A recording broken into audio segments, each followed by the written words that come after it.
Welcome to Press Bonanza. In this series, we delve into pivotal moments in history, starting from 1950, a key year marking the intensification of the war on organized crime. This journey begins with the aftermath of Benjamin Siegel's death, when the Mafia's covert operations began to unravel significantly. In our first series on this channel, we explored a groundbreaking Time magazine article featuring Frank Costello, which marked a significant moment as it was the first major expose on organized crime. This article, which included dismissive quotes from FBI agents about the existence of organized crime in America, set the stage for subsequent explorations into this hidden world. Over the course of several episodes, we've examined various influential magazines like Life, Time, Look, the Saturday Evening Post, and the Sunday Times. Each publication peeled back layers of secretive stories, such as the Vegas skim and mafia operations in the Bahamas, revealing hidden facets of organized crime. In this new series, we shift our focus from magazines to newspaper articles released from 1950 through the mid-1960s. Newspapers offer a different perspective, often presenting immediate reactions to events, which can include inaccuracies or sensationalism. For instance, the assassination of Anastasia in 1957 and the shooting of Costello were watershed events widely covered by the press. By examining every press article from this era, we aim to provide a comprehensive view of the organized crime landscape as reported in real time. This extensive review will not only cover prominent figures like Carlos Marcello, Tommy Lucchese, Joe Zerilli, the Campisi family, the Trafficante family, Paul Ricca, Tony Accardo and his brother Capone and his relatives Joe Profaci and Joe Bonanno, but will also touch on less prominent mobsters, merely mentioned in various articles. This approach allows us to piece together a more nuanced history of organized crime, exploring both major events and the subtler dynamics within different families, including those in Detroit, New Orleans, and beyond. By using press articles as our primary sources, we can reconstruct the narrative of organized crime from 1950 onward, giving you a detailed look at how these events were documented and discussed in the media at the time. The structure of this new documentary series will differ from my previous work, offering a straightforward chronological exploration of press articles from the 1950s to the mid-1960s. Each episode will begin with a brief introduction to set the context, followed immediately by a dive into the press coverage of that month. This format will provide viewers with a month-by-month snapshot of the evolving landscape of organized crime, offering a direct line through the tumultuous period. Some crime families, especially those as secretive as Detroit's during the 1950s, rarely made the newspapers. Joe the Boss Zerilli, for instance, was so adept at avoiding the spotlight that over a decade, only about 10 articles mentioned him, an average of just one article per year. This all changed dramatically in October 1963, a pivotal moment when Joe Valachi broke the code of silence and identified key mob bosses across America during his testimony before Congress. Suddenly, even the elusive big boss of Detroit could no longer hide in the shadows.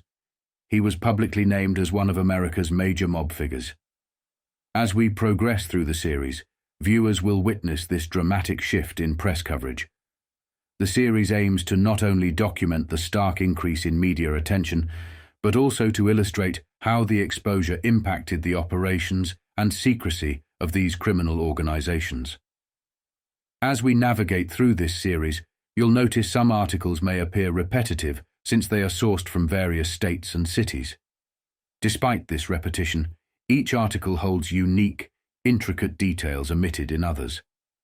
This approach allows us to piece together a more complete and nuanced picture of organized crime across different regions.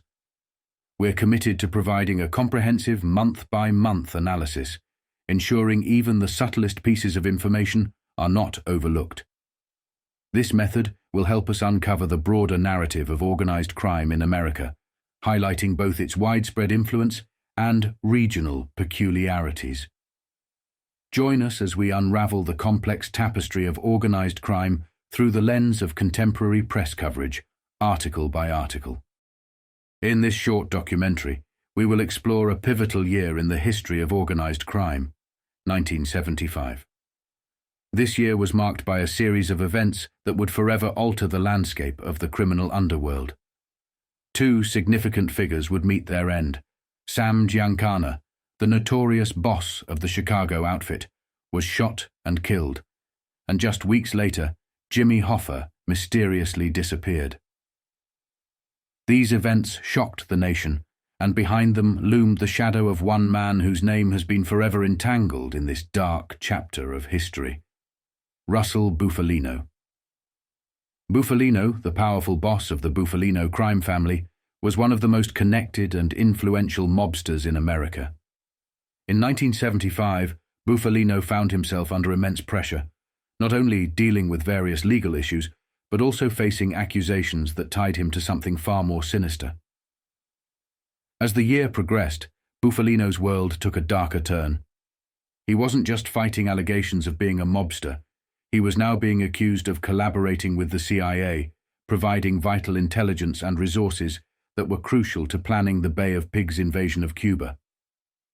Buffalino allegedly supplied the CIA with ammunition and equipment, helping train Cuban exiles for the ill-fated mission. When these explosive allegations began to surface in news reports, it sent shockwaves through Buffalino's circle. Being labeled a mobster was one thing, but being implicated in international espionage and assassination plots was an entirely different matter. These articles also forced the public to revisit the assassination of President John F. Kennedy.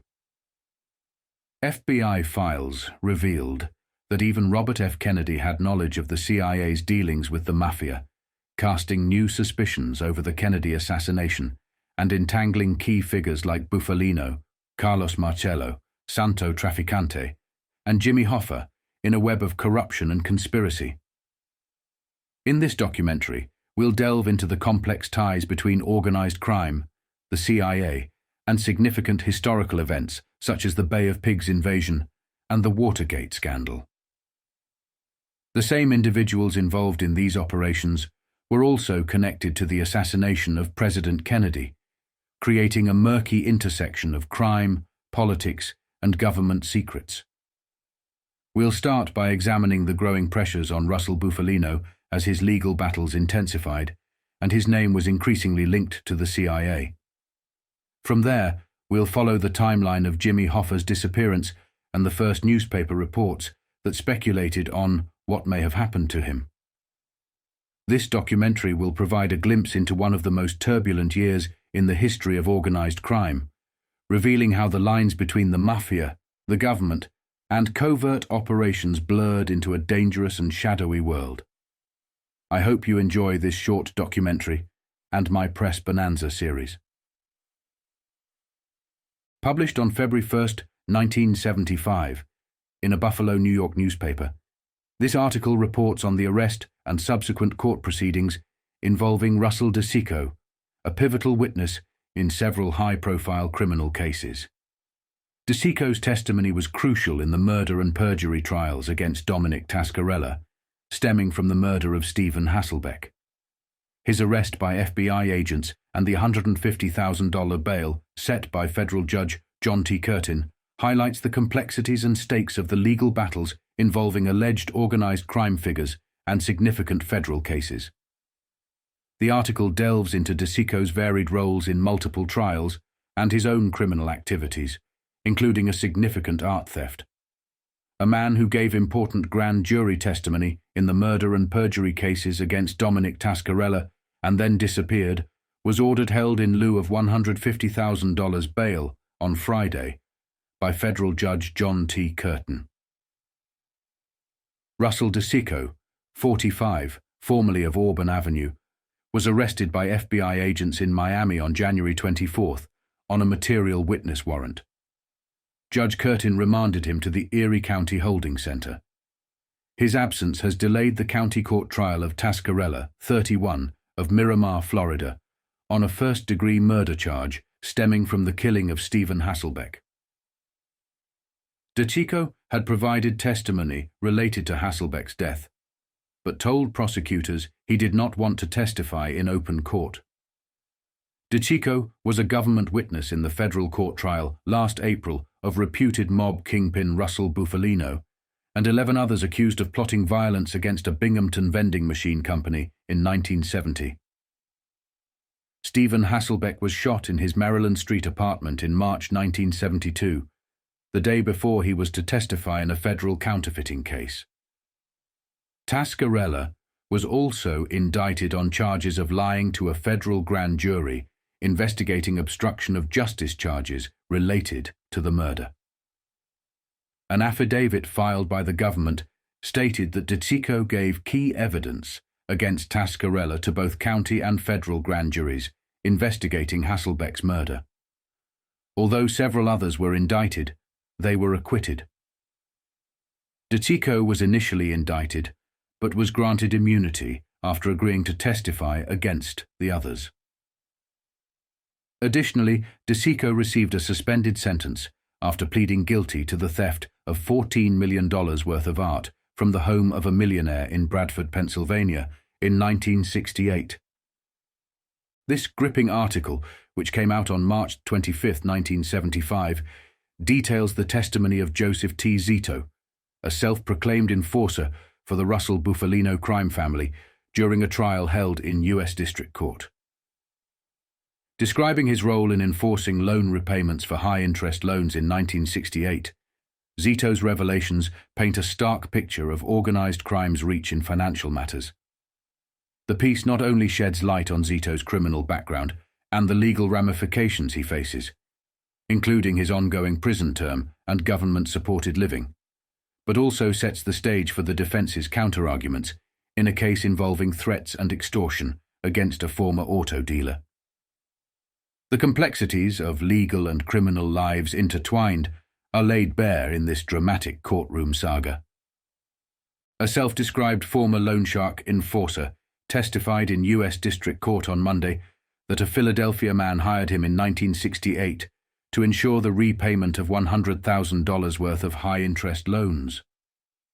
Joseph T. Zito, 40, who claimed to be a member of the New York-based Russell Buffalino crime family, said that Frank Sindoni, 47, met with him in Buffalo, New York, in the spring of 1968, and offered him the job of enforcing 15 to 20 loan shark accounts he had acquired from organized crime figures. Zito testified that an enforcer leans on people, makes them pay up.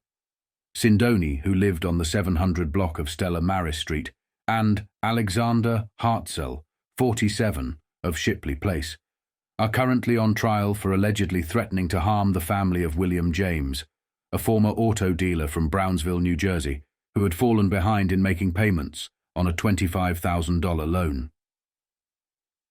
Zito, from Batavia, New York, is currently serving a 12-year term in federal prison after being convicted of extortion in 1972. Under questioning by defense attorney Robert Simone, Zito acknowledged that his family, which had been relocated at government expense, receives a $585 monthly government stipend. He also stated that he had been paid $200 a week during the period he was being interrogated by the FBI, and that he currently receives a $4 daily payment from the government for personal items. Zito also mentioned that his appeal to reduce his sentence was still pending in federal court, although he had not been promised any reduction in exchange for his testimony. During questioning, Sindoni's attorney led Zito to admit that he had been a professional criminal for 20 years and had been involved in gambling, hijacking, burglary, robbery, and extortion, in addition to his role as a loan enforcer. Judge Clifford Scott Green allowed Zito to testify after rejecting defense objections during a hearing held on Monday morning. The defense is expected to present its case to the jury today. Russell Buffalino and his associates faced increasing exposure following the 1957 disaster at Appalachian, where a police raid revealed the extensive reach of the Mafia. By 1958 and 1959, names of organized crime figures, including Buffalinos, were becoming commonplace in newspapers. The escalation continued into the 1960s, with the Valachi hearings exposing more about the Mafia's operations. Despite denial from the head of the FBI, other law enforcement agencies had recognized the Mafia's presence since the 1940s. During World War II, the Mafia, including figures like Charlie Luciano, Frank Costello, Meyer Lansky, Mo Dalitz, and Albert Anastasia, collaborated with the Office of Strategic Services. Their connections extended into the Cold War, notably during the late 1940s, when Detroit Mafia and Jewish crime figures, alongside Jimmy Hoffa, allegedly smuggled weapons to Israel via Canada and Mafia-controlled docks. The 1960s saw these Mafia figures allegedly collaborate with the CIA on operations, including the Bay of Pigs invasion. This was part of a broader pattern where the Mafia worked with various U.S. government sectors to combat communism and secure American interests abroad, as envisioned by Harry S. Truman's Marshall Plan. They were purportedly involved in numerous international dealings, from Europe to South America. Despite his efforts to remain unpublicized, Buffalino's alleged CIA collaborations and other covert operations began surfacing in the media. By May 1975, stories of Mafia ties with the CIA, particularly regarding Cuba, were widespread. This exposure coincided with increasing scrutiny over Jimmy Hoffa's attempts to regain control of the Teamsters Union, which led to fears of further revelations about the intertwined relationships among the Mafia, the CIA, and the Teamsters. As Buffalino sought to shield his and his associates' interests, the landscape of organized crime was irrevocably changing. These developments raise critical questions about the depth and breadth of Mafia influence on American political and economic systems. This article, published on May 30, 1975, explores a newly uncovered Federal Bureau of Investigation (FBI) memorandum revealing that Robert F. Kennedy, then Attorney General, was aware as early as May 1961 of the Central Intelligence Agency's (CIA) clandestine engagements with the Mafia. The memo, held by both the Rockefeller Commission and the Senate Intelligence Committee, adds depth to the ongoing scrutiny of the Kennedy administration's potential involvement in a plot to assassinate Cuban Premier Fidel Castro. Citing sources and prior briefings, the article examines the intricate web of intelligence, political authority, and covert operations, shedding light on the complex ethical and procedural dilemmas faced by U.S. government agencies during the Cold War. The Central Intelligence Agency and the Justice Department withheld information about the Central Intelligence Agency's involvement in attempts to assassinate Fidel Castro from members of the Warren Commission, which was investigating President John F. Kennedy's death, according to knowledgeable sources. Two former officials of the Central Intelligence Agency, who acknowledged that the Warren Commission was never informed about a 1961 plot on the Cuban premier's life, insisted that no conscious decision was made to withhold the information. Instead, they contended it never occurred to anyone at the Central Intelligence Agency that the Kennedy assassination could have been ordered by Castro in retaliation for United States-sponsored attempts on his life. It just simply did not figure in anyone's thinking, one of the officials said. Both John J. McCloy, a former member of the Warren Commission, and Secretary of Transportation William T. Coleman, who, as an attorney for the Commission, was responsible for investigating the possibility, confirmed that the Commission never received this information. These findings have been verified by two high-ranking intelligence sources and several other news organizations. Reports also indicate that the Rockefeller Commission possesses Justice Department documents, one reportedly written by former Federal Bureau of Investigation Director J. Edgar Hoover, which confirmed the existence of the Giancana Roselli plot. The sources describe the plot as having originated during the Eisenhower administration and designed to coincide with the 1961 Bay of Pigs invasion. A recent head of Central Intelligence Agency operations in Latin America, David A. Phillips, denied that the Central Intelligence Agency was involved in any Castro assassination plots, as far as he knew. However, he noted that because there has been so much talk of a Central Intelligence Agency role in Latin American assassination attempts, there must be something there in terms of discussion. According to one former high-ranking official with first-hand knowledge, President Kennedy's brother, then Attorney General Robert F. Kennedy, was informed about the plot in 1962 and was warned that the Justice Department's prosecution of the two underworld figures could result in public disclosure of the scheme. Documents on file in the National Archives show that in June 1964, Chief Justice Earl Warren wrote to Robert F. Kennedy asking, "Whether you have any information suggesting that the assassination of President Kennedy was caused by a domestic or foreign conspiracy." Kennedy replied in August 1964, more than 2 years after he had reportedly been informed of the Giancana Roselli plot, stating, "I know of no credible evidence to support the allegation that the assassination of President Kennedy was caused by a domestic or foreign conspiracy." There was no immediate explanation as to why Robert Kennedy's letter failed to mention the Giancana Roselli plot. Although Castro has publicly stated that he was aware of Central Intelligence Agency plots against his life, there is no independent evidence indicating that he knew about the Giancana Roselli plot at the time of President Kennedy's assassination. On June 1, 1975, the Sacramento Bee published a detailed investigation revealing the Central Intelligence Agency's CIA collaboration with 4 underworld figures in the planning of the 1961 Bay of Pigs invasion. These informants, former Havana casino operators with considerable financial stakes in Cuba, provided critical intelligence about troop movements and public sentiment against Fidel Castro. Denny Walsh, the investigative reporter, highlights the mobsters' motivations for assisting the CIA, including promises that they could retrieve significant sums of money they had hidden in Cuba if the invasion succeeded. The article raises questions about the ethical implications of such alliances and the overall effectiveness of the intelligence that led to the notorious failed operation. The Central Intelligence Agency relied on 4 underworld mobsters for intelligence used in planning the ill-fated 1961 Bay of Pigs invasion of Cuba, the Sacramento Bee reported on Sunday.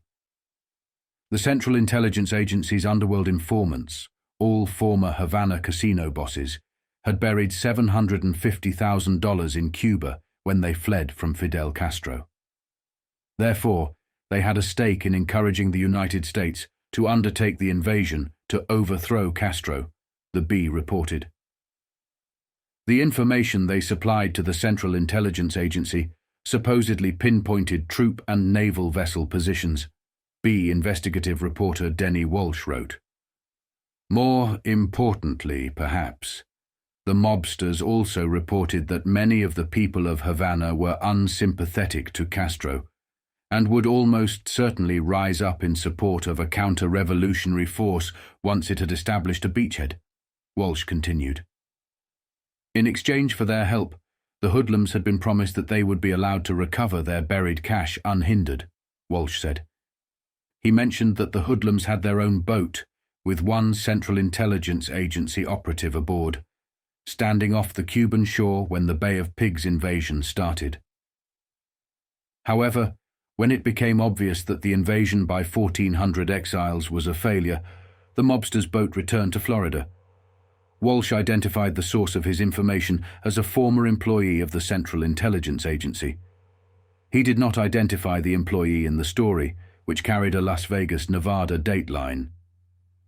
He quoted Lawrence R. Houston, described as the Central Intelligence Agency official receiving the underworld information, as declining to confirm or deny the account.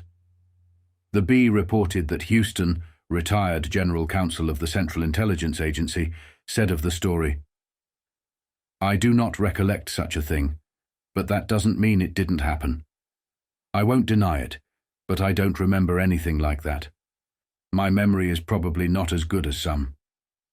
When you reflect on it, it is not an implausible situation, is it? The B stated that 2 of the 4 mobsters involved with the Central Intelligence Agency in the Bay of Pigs invasion are still alive.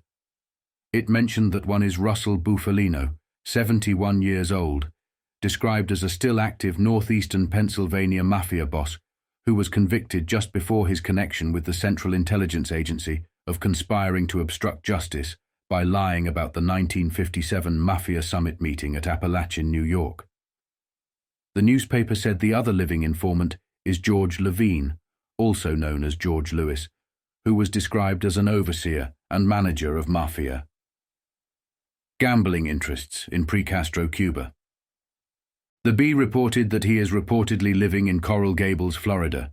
The other 2 were James Plumeri, identified as a former Mafia hijacker, labor racketeer, and garment district strongman, and Salvatore Granello, identified as a Mafia extortionist and gambler. Plumeri and Granello were victims of unrelated gangland executions several years ago, Walsh wrote. Here is the account of Central Intelligence Agency Mafia intrigue, as described by Walsh from his unidentified former Central Intelligence Agency source. During the pre-1958 regime of the former Cuban dictator, Fulgencio Batista, casino gambling flourished in the country under the direction and control of the United States organized crime underworld. The Castro Revolution routed the mob along with Batista, and the Cuban Premier's communist government has never allowed the resumption of mob activities there. The 4 former casino bosses made periodic reports to the Central Intelligence Agency until just before the abortive Bay of Pigs invasion. Between $45,000 and $50,000 was paid by the 4 gangsters to informants in Cuba for the information. The money came, at least in part, from a $750,000 cash wrapped in oilcloth and buried. This article explores allegations of Mafia involvement in the ill-fated 1961 Bay of Pigs invasion of Cuba. According to a former CIA employee, intelligence for the operation was partly sourced from members of the Pennsylvania and New York Mafia, who had vested interests in Cuba's pre-Castro regime. The mobsters allegedly provided information about Cuban troop positions in exchange for promises of recovering lost assets, such as their casinos, if the invasion succeeded. The article delves into the controversial ties between the CIA and organized crime, raising questions about the quality of intelligence that contributed to the failure of the mission. A Pennsylvania Mafia boss and 2 members of a New York City Mafia family were among the sources of the information that the Central Intelligence Agency used to prepare for the ill-fated Bay of Pigs invasion of Cuba in 1961, a former employee of the agency has told the B. In return, the former Central Intelligence Agency employee said, the 3 Mafia men and an associate were given assurances by agency representatives that if the invasion were successful, the hoodlums would be allowed to recover money they had left behind when Fidel Castro took control of the country, and later, the Mafia would be able to reopen its Cuban casinos. In sum, the Central Intelligence Agency may have depended on intelligence from a source with a distinct vested interest in the invasion being carried out. During the pre-1959 regime of former Cuban dictator Fulgencio Batista, casino gambling flourished in the country under the direction and control of the U.S. organized crime underworld. The Castro Revolution routed the mob along with Batista, and the Cuban Premier's communist government has never allowed the resumption of mob activities there. When first reached by the B, the Central Intelligence Agency made no comment. Later the same day, the agency put the B in touch with Lawrence R. Houston, retired General Counsel of the Central Intelligence Agency. Houston, according to the B's source, was the official to whom the information from the 3 Mafia members and one of their associates was relayed by 2 Central Intelligence Agency employees who were dealing with the 4 organized crime figures. Houston told the B, "I do not recollect such a thing, but that doesn't mean it didn't happen. I won't deny it, but I don't remember anything like that. My memory is probably not as good as some. When you reflect on it, it is not an implausible situation, is it? Here is the story according to the B's source. In the last half of 1960, the Pennsylvania Mafia boss, two members of the New York Mafia family of the late Thomas Lucchese, and a fourth crime world figure began supplying the Central Intelligence Agency with intelligence they were ostensibly receiving from inside Cuba. The information was passed to Central Intelligence Agency, agents at meetings in New York and Florida, and the agents in turn delivered it to Houston at the agency's headquarters in Washington. The Mafia members were Russell Bufalino, a ruthless and powerful northeastern Pennsylvania mob boss who specialized in narcotic trafficking and labor racketeering. James Plumery, also known as Jimmy Doyle, a Lucchese capo, hijacker, labor racketeer, and garment district strongman, who was also involved in several business ventures with Buffalino, and Salvatore Granello, also known as Sally Burns, a Lucchese soldier, extortionist and gambler. During the time Buffalino was talking with the Central Intelligence Agency, deportation proceedings brought by the U.S. Department of Justice were pending against him. Just prior to the start of his dealings with the Central Intelligence Agency, Buffalino and 19 other mobsters were convicted by a federal jury of conspiring to obstruct justice by lying about the nature of a Mafia summit meeting at Appalachian, New York, in 1957.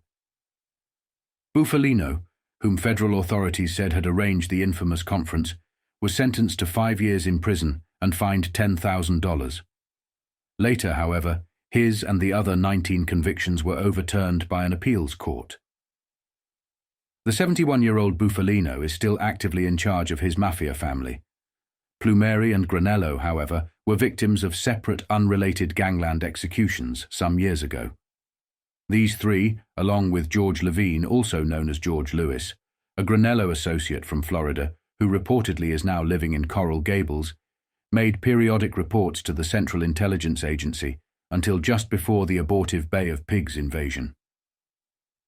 All four had been in pre-Castro Cuba as overseers and managers of the gambling interests held there by the Mafia families of Lucchese and John LaRocca, Pittsburgh area boss. The information they supplied to the Central Intelligence Agency supposedly pinpointed troop and naval vessel positions.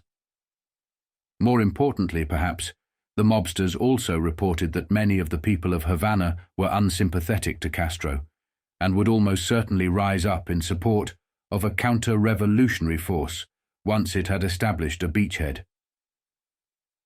Between $45,000 and $50,000 was paid by the four gangsters to informants in Cuba for the information. The money came, at least in part, from a $750,000 cash wrapped in oilcloth and buried in the ground by Granello and Levine just before their hasty departure from Cuba during the turbulent days of the Castro takeover. It was the rest of this money that Granello, Levine, Bufalino and Plumery were assured they would be able to recover unhindered if the Castro government was toppled. They managed to get word to hoodlums inside Cuba who knew the whereabouts of the money to start buying strategic information. Other Cuban associates of the four gangsters were dispatched to the island from Florida on intelligence-gathering missions. The four also financed a group that planned to enter Havana on the day of the invasion in April 1961 to help disrupt traffic in the narrow streets of the Cuban capital. In connection with this mission, the hoodlums provided money for a boat and weapons. The boat, whose passengers included some Cubans and a Central Intelligence Agency operative, was standing off the Cuban shore when it became apparent that the Central Intelligence Agency-trained refugee army was destined to be crushed. The craft was ordered via radio message to return to Florida. Of the 1,400 exiles who participated in the action, most were captured by Castro's forces and were later ransomed by the United States for non-military supplies. Recriminations continue to this day over the fiasco at the Bay of Pigs. In certain quarters, including some officials of the Central Intelligence Agency. The failure was attributed to the late President John F. Kennedy's refusal to provide more air support for the invasion, and his orders to withhold or reduce other possible assistance by U.S. forces. Other students of the incident, however, have singled out the lack of high-grade intelligence as perhaps the fatal weakness in the assault. One of the best books on the inner workings of the agency is The CIA and the Cult of Intelligence by Victor Marchetti and John D. Marks. Marchetti is a 14-year veteran of the Central Intelligence Agency and was executive assistant to the deputy director before leaving in 1969. Marks is a former State Department employee who was staff assistant to its intelligence director. In the book, they point out that in preparation for the Bay of Pigs operation, then Central Intelligence Agency Director Alan Dulles relied heavily on reports from his clandestine services branch, which stressed the unpopularity of the Castro regime and the implied promise of massive rebellion at the time of a strike. This, of course, never materialized. The clandestine services officers based their evaluations on reports from agents such as the ones dealing with the Mafia hoodlums.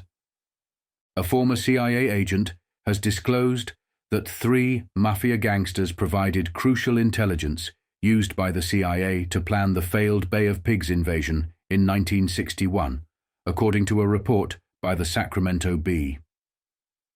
In exchange for their information, the mobsters were promised the recovery of funds and the opportunity to reopen their Cuban casinos if the invasion succeeded. The gangsters involved were Russell Bufalino, James Plumeri, and Salvatore Granello, with Buffalino still active in the Pennsylvania Mafia. The revelation highlights controversial ties between organized crime and U.S. intelligence operations during the Cold War. 3 Mafia gangsters supplied information to the Central Intelligence Agency that was used to plan the ill-fated Bay of Pigs invasion of Cuba in 1961. A former CIA agent has told the Sacramento Bee.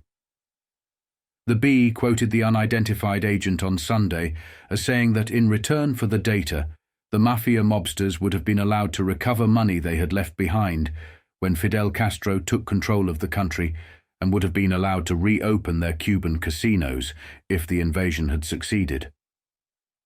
The former agent said Lawrence R. Houston, retired general counsel of the CIA, received the information from the 3 Mafia members and one of their associates through 2 CIA employees who were dealing with the organized crime figures. Houston told the Bee, "I do not recollect such a thing, but that doesn't mean it didn't happen. I won't deny it, but I don't remember anything like that. My memory is not as good as some. When you reflect on it, it is not an implausible situation, is it?" The 3 Mafia figures were named as Russell Bufalino, James Plumeri, and Salvatore Granello. Granello and Plumeri were victims of separate, unrelated gangland executions several years ago. The 71-year-old Buffalino is still actively in charge of his Pennsylvania Mafia family, according to the Bee. The current issue of Time magazine said the 3 men controlled a racetrack and a huge gambling casino when they were banished by Castro, leaving behind $450,000. The unidentified former CIA agent said that in the last half of 1960, Buffalino, 2 members of the New York Mafia family, and a 4th figure in the criminal underworld began supplying the CIA with intelligence they were ostensibly receiving from inside Cuba. The information supposedly pinpointed troop and naval vessel positions and reported that many of the people of Havana were unsympathetic to Castro and would almost certainly rise up in support of a counter-revolutionary force once it had established a beachhead. Between $45,000 and $50,000 was reportedly paid by the gangsters to informants in Cuba for the information. The 4 also reportedly financed a group that planned to enter Havana on the day of the invasion in April 1961 to disrupt traffic in the narrow streets of the Cuban capital. This article, published on Tuesday, June 3, 1975, discusses the findings of the Rockefeller Commission's investigation into the Central Intelligence Agency, CIA. Vice President Nelson A. Rockefeller announced that while the CIA had committed some illegal acts, it had not engaged in large-scale illegal domestic spying. The Vice President, along with other Commission members like C. Douglas Dillon and Ronald Reagan, emphasized that these actions, though in violation of the law, were not significant compared to the CIA's overall operations. Vice President Nelson A. Rockefeller stated on Monday that, although the Central Intelligence Agency was guilty of some illegal acts, it had not undertaken large-scale illegal domestic spying. Summing up the 5-month investigation by the Rockefeller Commission into the CIA, the Vice President informed reporters there are actions that have been taken in contradiction to the statutes, but in comparison to the CIA's total effort, they are not major. Similar conclusions about CIA activities were expressed by 2 other Commission members, Vice Chairman C. Douglas Dillon, the former Treasury Secretary, and former Governor Ronald Reagan of California. The panel, appointed by President Ford in January to investigate allegations of illegal domestic spying by the CIA, held its last meeting to finalize its 350-page report. The report will be sent to President Ford on Friday and may be made public as early as this weekend. When asked if President Ford or the public would be dumbfounded by any of the illegal activities revealed in the report, Rockefeller replied, "I doubt it." A reporter questioned if Rockefeller was implying there was no massive illegal domestic spying by the CIA, as alleged in original news reports last December. He responded, "That would be a fair interpretation to draw from what I said, but that doesn't mean there haven't been wrongful actions. We extensively recommend steps to be taken to prevent such issues in the future."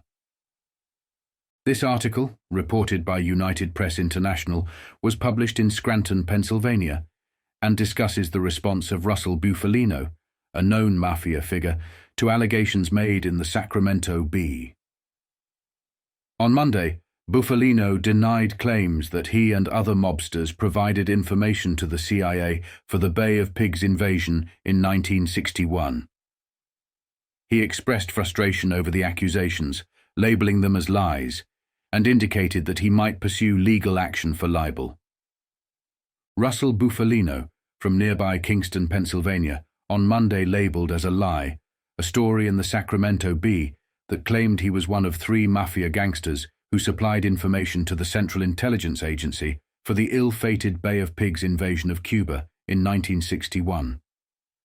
The Bee quoted an unidentified former CIA agent as stating that in return for the information, the mafia figures would have been allowed, if the invasion had succeeded, to recover money they left behind in Cuba when Fidel Castro took over the country. Buffalino, in an interview with the Scranton Times, said, "It's a lie, the entire story. I don't want any credit for anything I didn't do, and in this case, I'm not involved. Someone is suffering delusions of grandeur." Buffalino expressed his frustration, saying, "The government is lying and trying to ruin my name. If I could help the government, I would, but I know nothing about what is reported today." "I wonder how people think up those things," Buffalino remarked. Buffalino mentioned he intends to file a lawsuit for libel, but refused to specify against whom. "I want to consult my attorney first," he stated. Buffalino also said he did not know the other men mentioned in the Bee's story. This article, published on Tuesday, June 3, 1975, in Harrisburg, Pennsylvania, covers the response of Russell Buffalino, a reputed mafia figure from Kingston, Pennsylvania, to allegations reported in the Sacramento Bee.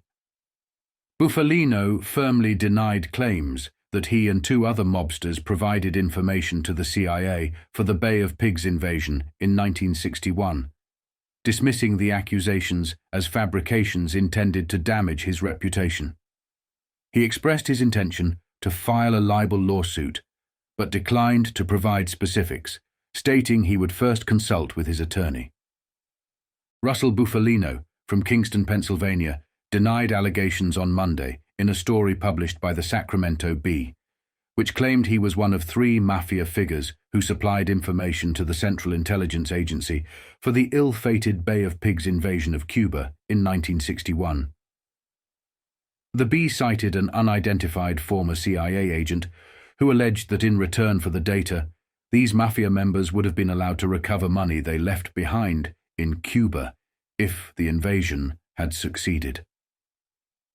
In an interview with the Scranton Times, Buffalino vehemently refuted the accusations, labeling the entire story a lie and an attempt by the government to tarnish his reputation. "It's a lie. The entire story. I don't want any credit for anything I didn't do, and in this case I'm not involved.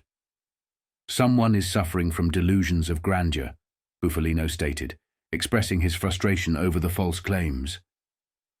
He further mentioned, "The government is lying and trying to ruin my name. If I could help the government, I would, but I know nothing about what is reported today. I wonder how people concoct these things." Buffalino also clarified that he did not know the other men mentioned in the Bee's story. He revealed his intention to file a libel suit, but declined to specify against whom. "I want to consult my attorney first," he said. This article, published on Thursday, June 26, 1975, in Buffalo, New York, announces that Charles Drient, a federal judge from a signing, will preside over the conspiracy trial of Russell Buffalino in the U.S. District Court in Buffalo. Buffalino, a reputed mob boss from Pennsylvania, along with 2 co-defendants, faces charges of conspiring to extort $100,000 from a discount store owner. Buffalino had previously been linked to assisting the CIA with the Bay of Pigs invasion.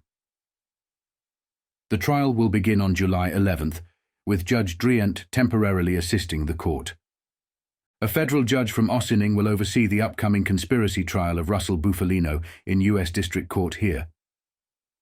Charles L. Drient, a district judge for the Southern District of New York based in Manhattan, will travel to Buffalo for 2 weeks starting July 11th to assist with criminal trials, according to Judge John T. Curtin, Chief Judge for the Western District of New York. His first assignment will be the trial of Buffalino and 2 others, who are charged with conspiring to extort $100,000 from the owner of a discount store in Geneva. Buffalino, 71, the reputed mob chief from Exeter, Pennsylvania, was reportedly enlisted by the CIA to help plot the Bay of Pigs invasion of Cuba. His co-defendants in the conspiracy case are Anthony Guy Guarnieri of Endicott, near Binghamton, and Vincent D. Jimmy Cassi of Buffalo. One indictment accused Buffalino, Guarnieri, Cacci, Salvatore Alexia of Binghamton, and 12 others of plotting the beatings of 2 competitors of a vending machine company owned by Alexia. All of the defendants were acquitted after a jury trial before Judge Curtin in April 1974. This article, published on Thursday, June 26, 1975, in Buffalo, New York, details the U.S. Justice Department's Organized Crime Strike Force's request for Judge John T. Curtin to recuse himself from the upcoming extortion trial of Russell A. Buffalino. Concerns about Judge Curtin's alleged bias during a 1974 trial, where Buffalino and others were acquitted of charges, prompted this move. Special attention was given to the judge's instructions regarding key witness Joseph Zito, which the strike force claimed were prejudicial. In response, Judge Curtin agreed to step aside, and Judge Charles Drient from Manhattan was appointed to preside over the trial. The U.S. Justice Department's Organized Crime Strike Force has requested that Judge John T. Curtin recuse himself from the upcoming extortion trial of Russell A. Buffalino, set to begin next week in federal court. This request emerged after concerns were raised about Judge Curtin's alleged bias in favor of the defense during a 1974 trial involving Buffalino and 6 others, who were acquitted of charges related to the beatings of competitors in a Binghamton vending machine company. According to the Buffalo Evening News, the strike force believes that Judge Curtin's rulings in the 1974 trial, particularly his instructions to the jury and comments on the credibility of government informant Joseph Zito, unfairly influenced the trial's outcome. Zito, a former Batavia mob enforcer, is expected to be a key witness in next week's trial. During the 1974 trial, Judge Curtin instructed the jury that they could disregard any testimony they suspected to be false, including Zito's. He advised them to ignore the prosecutor's characterization of Zito as a messenger of violence and defense references to him as scum. His review of the evidence, as Special Prosecutor Joseph Keel stated, was perceived as prejudicial to the prosecution's case. In a recent meeting, which included prosecutors and defense lawyers, the strike force's chief Robert C. Stewart, and other sources, it was argued that Judge Curtin's alleged prejudice against Zito directly led to the acquittals. However, a defense lawyer present at the meeting argued that the strike force's complaints were completely without merit and described them as spurious. Ultimately, Judge Curtin agreed to step aside, stating, "It just seemed better that someone else sat on it." He expressed a desire to avoid further controversy affecting the people involved. Following his recusal, Charles L. Bryant, a district judge from the Southern District of New York in Manhattan, has been assigned to preside over the trial. Jury selection is scheduled to begin Monday in federal court. Buffalino, 71, the reputed mob chief from Exeter, Pennsylvania, who was reportedly enlisted by the CIA to assist in the Bay of Pigs invasion, faces charges alongside co-defendants Anthony Guy Guarnieri of Endicott and Vincent D. Jimmy Cassi of Buffalo, all of whom were acquitted in the 1974 trial.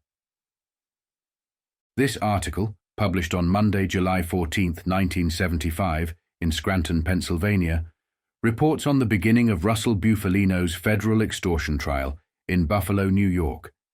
Buffalino, along with co-defendants Anthony Guarnieri and Vincent D. Cassi, is charged with attempting to extort $100,000 from a businessman in Geneva, New York. Buffalino had previously been acquitted of conspiracy charges involving violence in the vending machine industry. Judge John T. Curtin, who presided over that earlier trial, recused himself from the current case, with Judge Charles L. Bryant from Manhattan now overseeing the proceedings. Russell Buffalino of Kingston, New York, went on trial today in federal court in Buffalo, New York, on an extortion charge. The 70-year-old Buffalino and two other men are accused of attempting to extort $100,000 from a businessman in Geneva, New York. The co-defendants are 62-year-old Anthony Guarnieri of Endicott, New York, and 48-year-old Vincent D. Cassi of Buffalo. Buffalino, along with his co-defendants and four other men, was acquitted by a federal jury last April on charges of conspiracy to use violence against competitors in the vending machine business in Binghamton, New York. Judge John T. Curtin, the chief judge from the Western District of New York based in Buffalo, recused himself from the extortion trial due to his previous role presiding over the conspiracy trial. Judge Charles L. Bryant from the U.S. District Court in Manhattan, New York, is now presiding over the case. This article, published on Tuesday, July 15, 1975, in Berwick, Pennsylvania, covers the opening of the federal extortion trial of reputed mafia figure Russell Buffalino in Buffalo, New York. Buffalino and two co-defendants are accused of attempting to extort $100,000 from a businessman in Geneva, New York. Buffalino's attorney denied his involvement, arguing that the prosecution's key witness, Joseph Zito, was fabricating the story to reduce his own prison sentence. Zito, a convicted extortionist, claims Buffalino ordered the extortion. The trial, overseen by Judge Charles J. Bryant, adjourned after the testimony of the extortion target, Emmanuel Caratozzolo. The attorney for reputed mafia figure Russell Buffalino has denied his client's involvement in the attempted extortion of a businessman in Geneva, New York. Buffalino, 71, of Exeter, Pennsylvania, and two co-defendants are charged with conspiracy to extort money from a discount jewelry store and went on trial here on Monday. The prosecution's key witness in the case, convicted extortionist Joseph Zito, alleges that the orders to extort the money originated from Buffalino. During his opening argument, defense attorney Harold Boreanaz acknowledged that an extortion attempt was indeed made, but contested its attribution to Buffalino. "This I will concede," he told a U.S. District Court jury comprising 5 men and 7 women, "but it is solely Zito's word that implicates Mr. Buffalino." Boreanaz emphasized that Zito, currently serving a 12-year prison term following a 1973 conviction for extortion in another case, concocted a story to implicate Buffalino in hopes of securing a reduced sentence. "He is trying to sell a bill of goods to the government," Boreanaz argued. "His only way to achieve a reduced sentence is to target Buffalino, a man who has long been in the government's sights. So he does it. We will point out inconsistency after inconsistency in Zito's testimony." Buffalino has previously been described by the Pennsylvania State Crime Commission as a crime boss in northeastern Pennsylvania. Recent reports have also linked him to a 1961 CIA attempt to depose Cuban Premier Fidel Castro.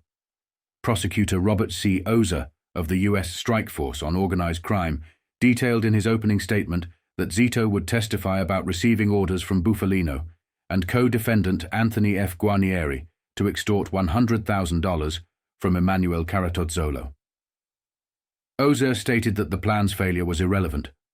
The significant factor was that the orders came from Buffalino and Guarnieri to be executed by Zito and Vincent D. Cacci, the third defendant in the case. Attorneys for Guarnieri, 62, of Endicott, and Cacci, 48, formerly of Buffalo, reserved their opening statements until the defense begins its case. Caratozzolo, the owner of Jerry's discount jewelry store, testified that Zito approached him posing as an ambassador of goodwill. "I was full of fear when approached," Caratozzolo recounted. "He said I would get hurt if I didn't comply. I told him I would."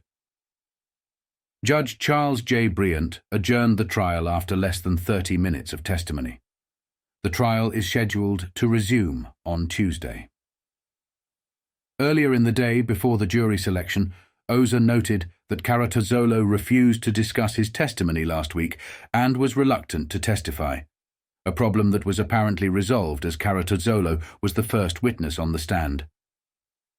This article, published on Wednesday, July 16, 1975, in Wilkes-Barre, Pennsylvania, reports on testimony given by state officials before a federal grand jury in Scranton. The investigation focuses on a period when Frank Hill served as Pennsylvania's State Secretary of Property and Supplies and involves allegations of bribery. The testimony of former and current state officials, Charles Adler and Louis Swartz, comes amid multiple federal court cases.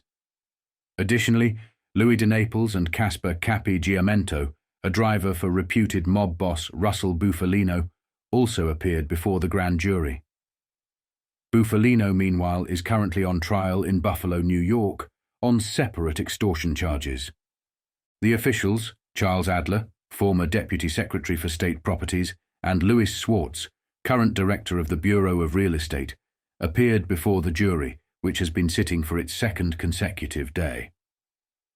This federal investigation reportedly covers the period when Frank Hill, from Meadville, served as State Secretary of Property and Supplies.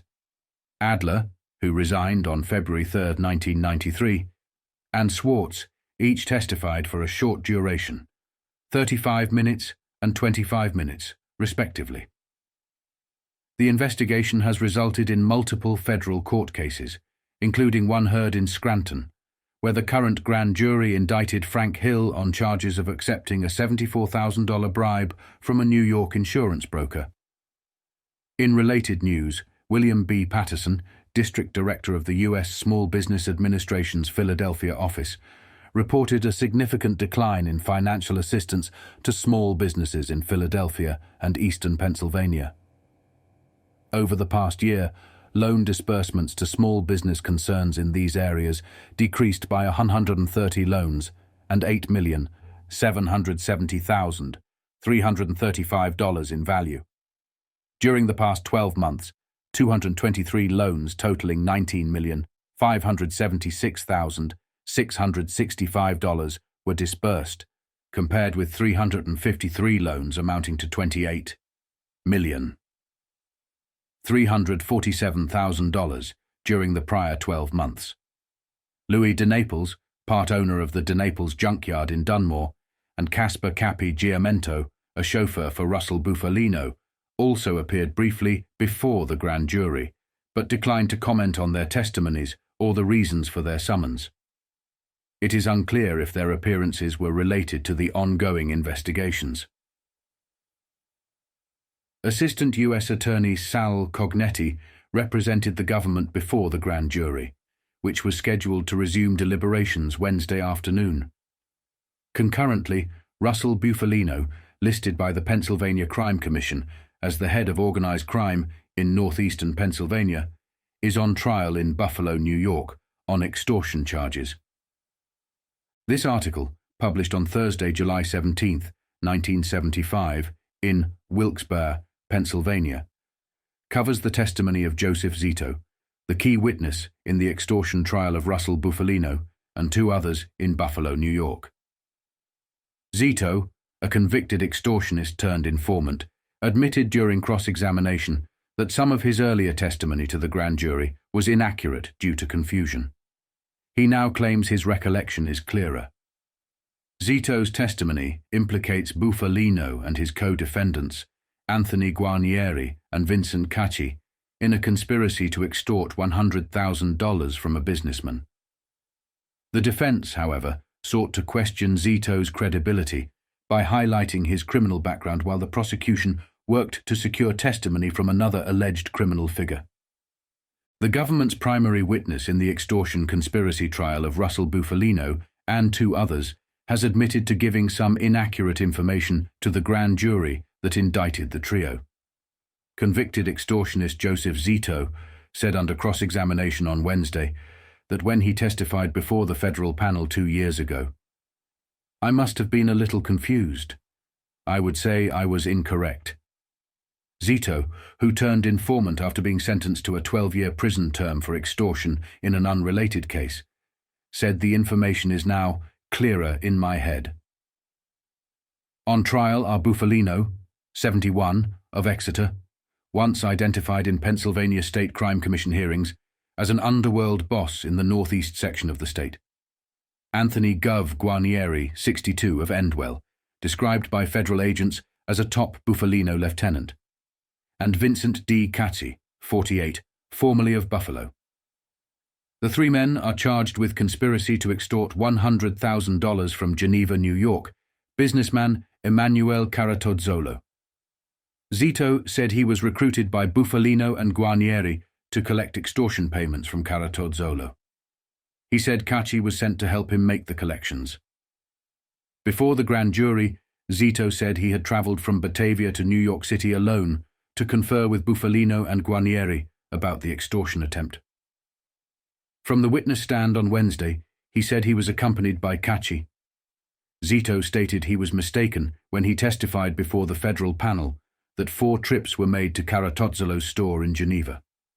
He actually made 5 or 6 trips to the Finger Lakes community.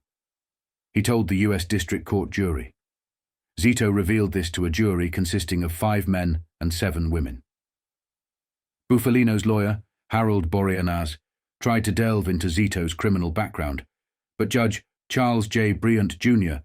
ruled that questions should be limited to crimes Zito was convicted of in the past decade.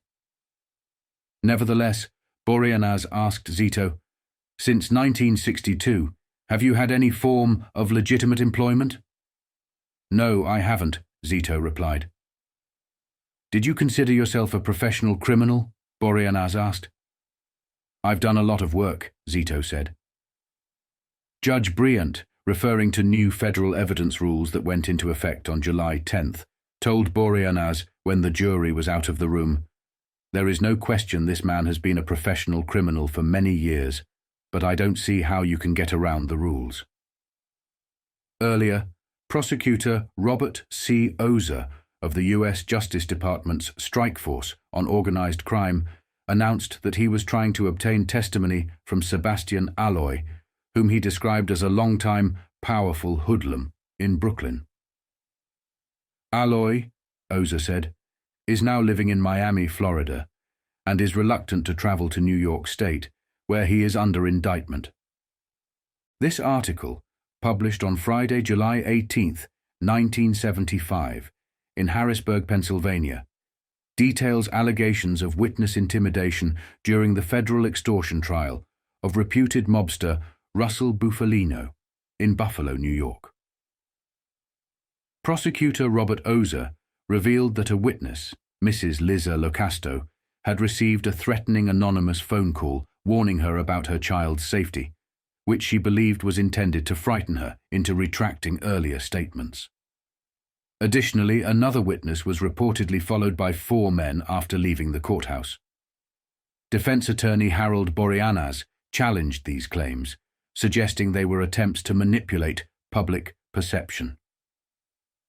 The trial continues as the court decides whether another witness, Sebastian Buster Alloy, will testify. A witness in the federal conspiracy trial of reputed mobster Russell Buffalino was threatened by an anonymous caller earlier this month, and another witness was followed by 4 men as he left court this week, the prosecutor said yesterday. Prosecutor Robert Ozer stated that Mrs. Liza Locasto of Hollywood, Florida, received an anonymous call on July 10th from a man who told her, "This has nothing to do with anything. But be careful when your child swims in that pool. It's easy to get over that wall." Ozer claimed that Mrs. Locasto, the former girlfriend of Sebastian Buster Alloy, a reputed organized crime associate of Buffalino's, had started to retract earlier statements because she was frightened. The prosecutor's comments were made outside the presence of the U.S. District Court jury, which is hearing the case of Buffalino, 72, allegedly the head of organized crime in northeastern Pennsylvania, Anthony P. Guarnieri, 62, of Endicott, and Vincent D. Cassi, 50, formerly of Buffalo. The 3 defendants are accused of conspiring to extort $100,000 from Geneva businessman Emanuele Caratozzolo. "Was this case mentioned in that call?" Judge Charles L. Bryant asked Mrs. Locasto. "No," she replied. "Was any proposed activity on your part mentioned in that call?" the judge further inquired. "No," she responded again. "They didn't have to tell you, did they?" the judge pressed. "No," she affirmed. Judge Bryant expressed his shock, saying, "I'm really shocked to find that in this day and age, a witness should receive such a call in a federal case. I do believe that revealing this threat to the jury would be unduly prejudicial." Defense attorney Harold Boreanaz strongly objected to the prosecutor's statements, arguing, "I have just as much reason to believe an FBI agent made that call as anybody else."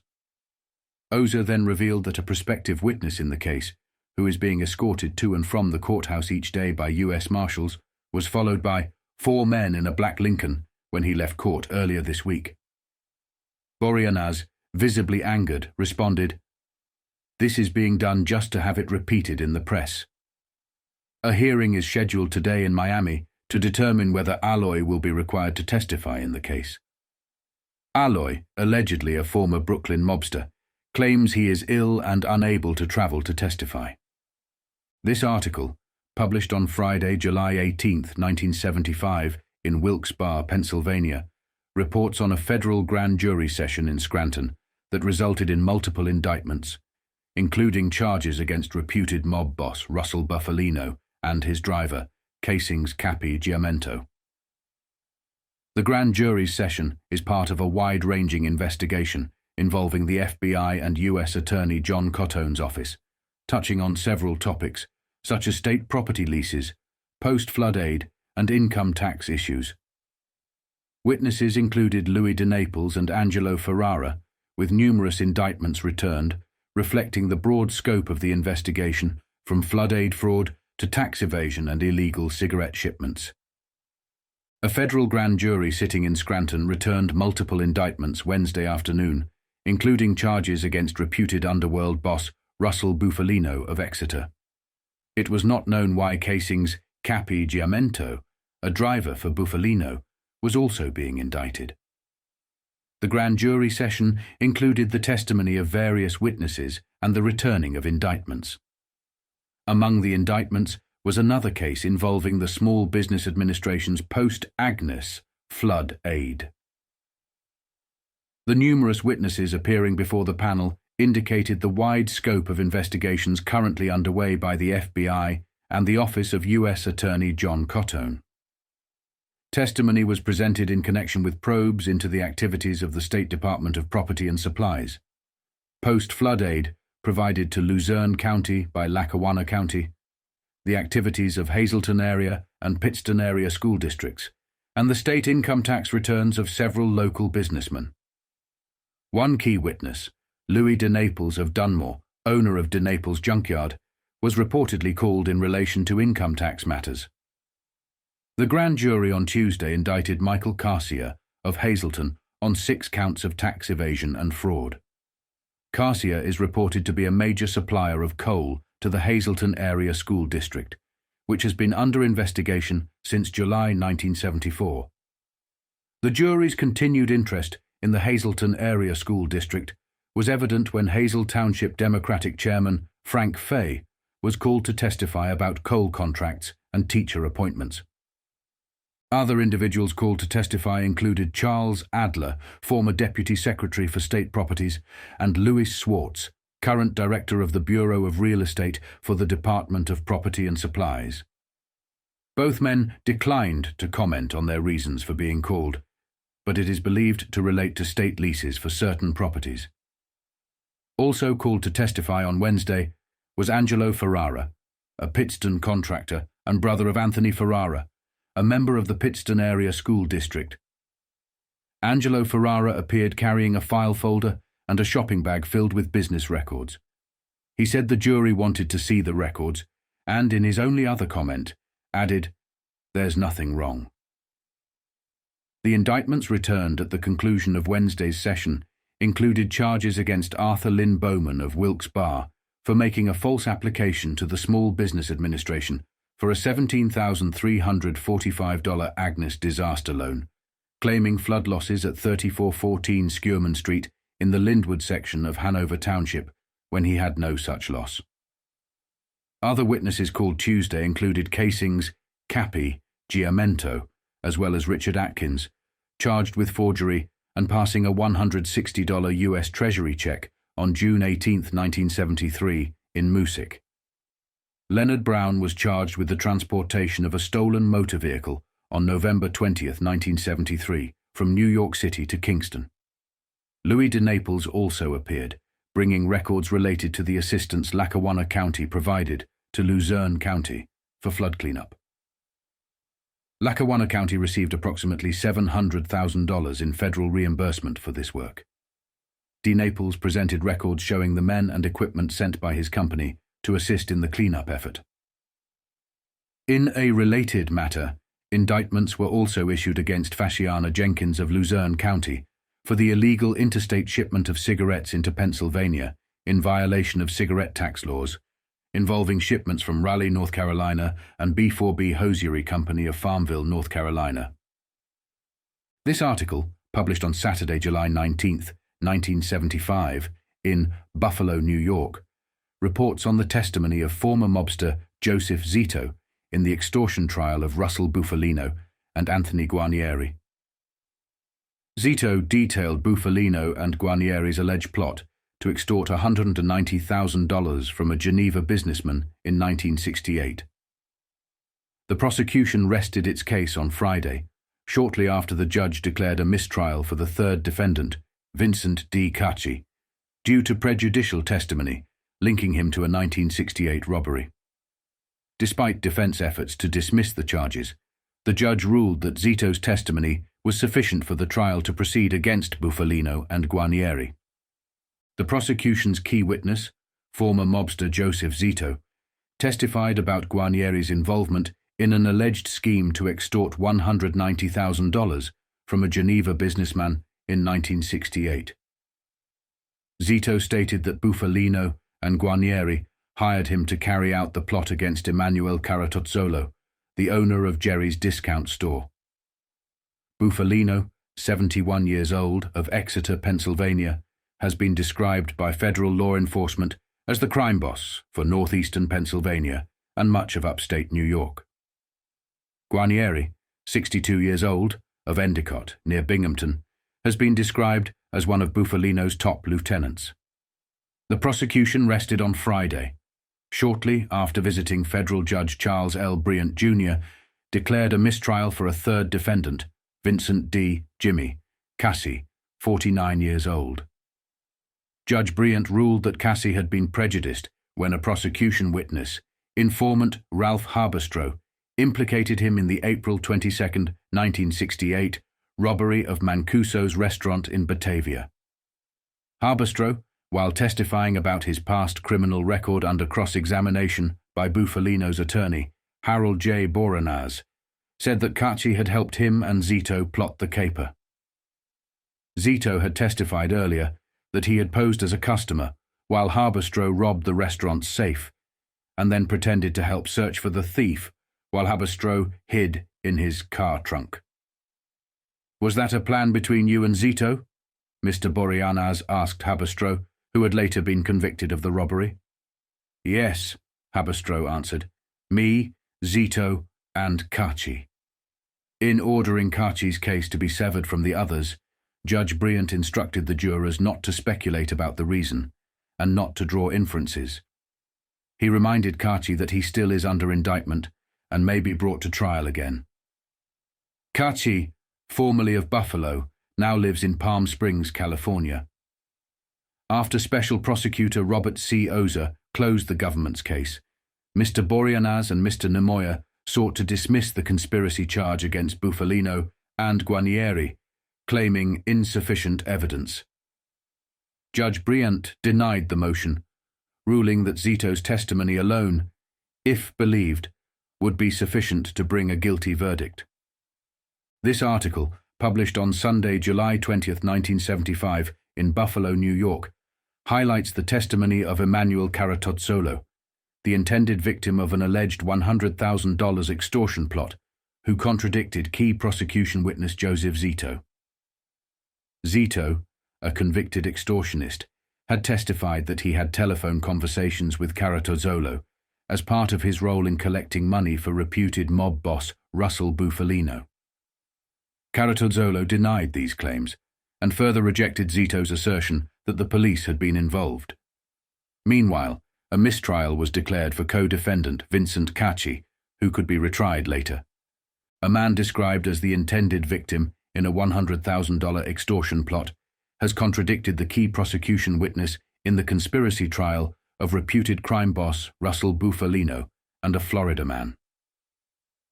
Emanuele Caratozzolo, a Geneva businessman, denied the claim of convicted extortionist Joseph T. Zito that they had engaged in telephone conversations.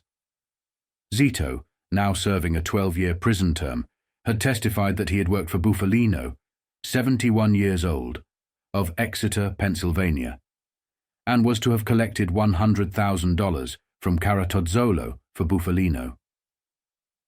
In his testimony, Zito said he had talked with Caratozzolo by telephone before visiting him twice. Under cross-examination on Friday by defense lawyer Edgar Nemoya, Caratozzolo denied such conversations. Caratozzolo also contradicted Zito's claim that a former Geneva police chief had ordered Zito out of the Finger Lakes city. "I never called the police," Caratozzolo said. "I never trusted them." When the trial opened on Monday, Buffalino's co-defendants were Anthony F. Guarnieri, 62 years old, of Endicott, and Vincent D. Cassie, 48 years old, formerly of Buffalo and now of Palm Springs, Florida. Judge Charles L. Bryant Jr. of the U.S. District Court declared a mistrial on Friday for Cassie after a government witness implicated Cassie in another crime during his testimony before a jury of 7 women and 5 men. Cassie could be tried at a later date. This article, published on Monday, July 21st, 1975, in Binghamton, New York, reports on the sharp cross-examination of Remo Allio, a lawyer from Endicott, during the federal conspiracy trial of Russell Buffalino and Anthony Guarneri in Buffalo. Allio, a defense witness, testified about loans he made to Buffalino and Guarneri, emphasizing his primarily social relationship with Buffalino.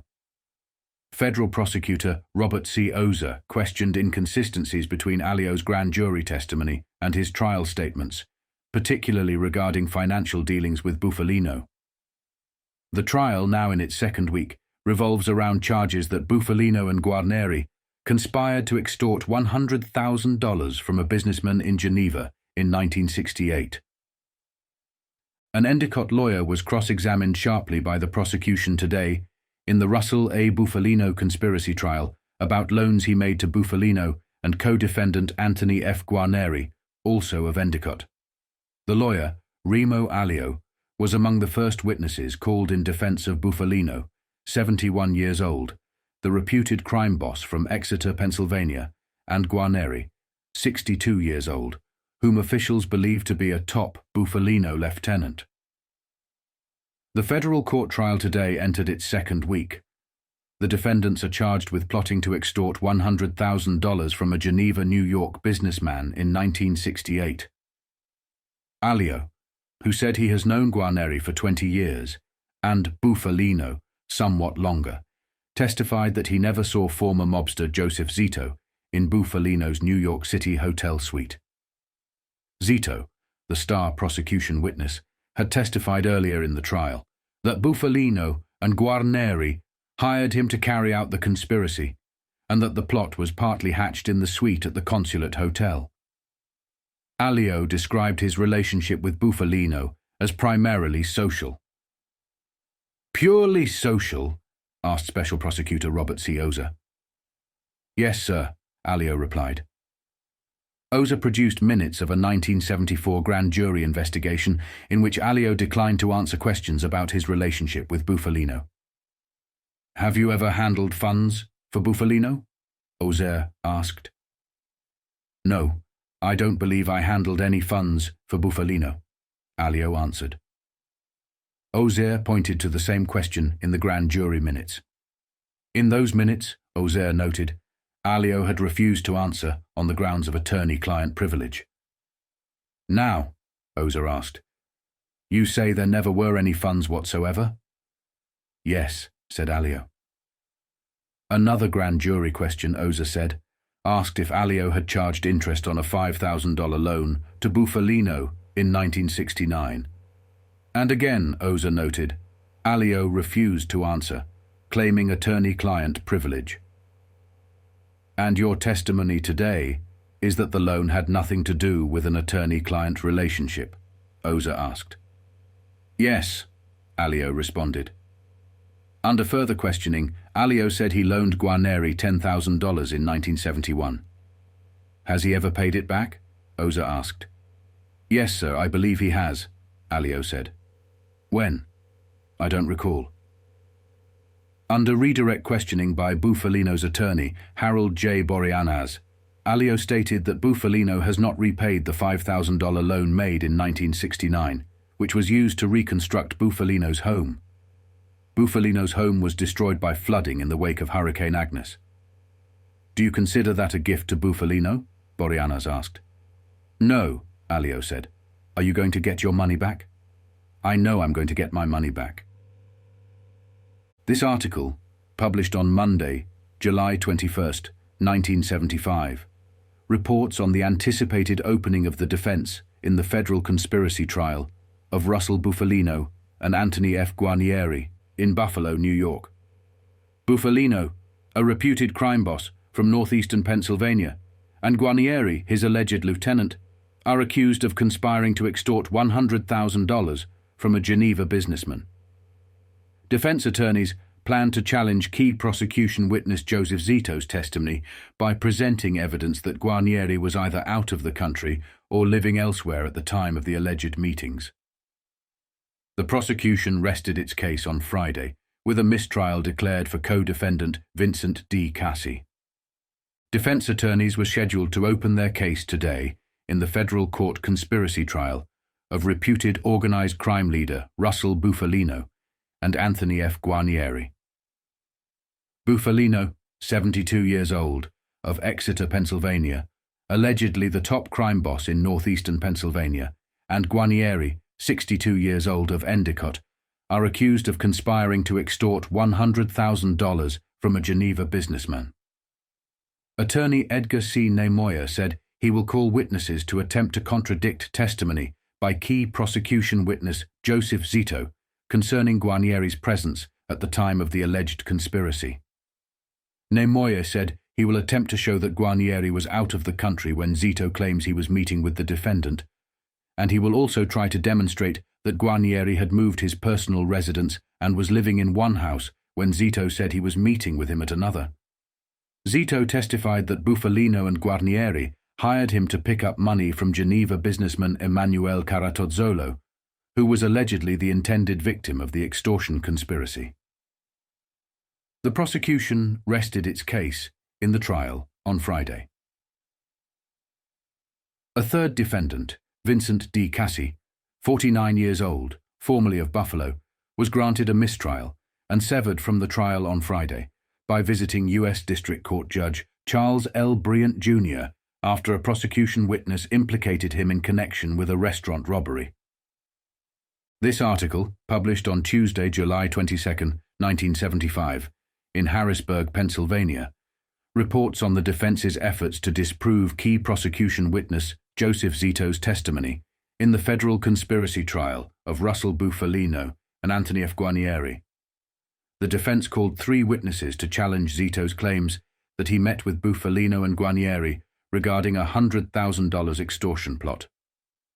Testimonies from a hotel employee, an attorney, and a dressmaker cast doubt on Zito's account of the meetings and locations, including discrepancies about hotel stays and Guarnieri's whereabouts during the alleged conspiracy. The defense aims to dismantle Zito's credibility in this high-profile case. Defense attorneys began presenting a case yesterday aimed at contradicting the testimony of key prosecution witness Joseph Zito in the federal conspiracy trial of reputed organized crime chieftain Russell Buffalino and Anthony F. Guarnieri. 3 witnesses disagreed with portions of Zito's story, particularly his claim that he met with the defendants and was instructed to pick up money from a Geneva businessman. Buffalino, 72 years old, of Exeter, Pennsylvania, allegedly the head mobster in northeastern Pennsylvania, and Guarnieri, 62 years old, of Endicott, are accused of conspiring to extort $100,000 from the businessman. The first defense witness, Harvey Weiss, an employee of Loews Hotel Corporation of New York, testified that the hotel's records did not show Zito staying there during the time Zito claimed he was at the hotel to meet Buffalino and Guarnieri. However, Weiss admitted under cross-examination that he did not know if the records were complete. A second witness, Remo Allio, an attorney from Endwell, testified that he was with Guarnieri on a European cruise during the time Zito claimed to be meeting the defendant in New York.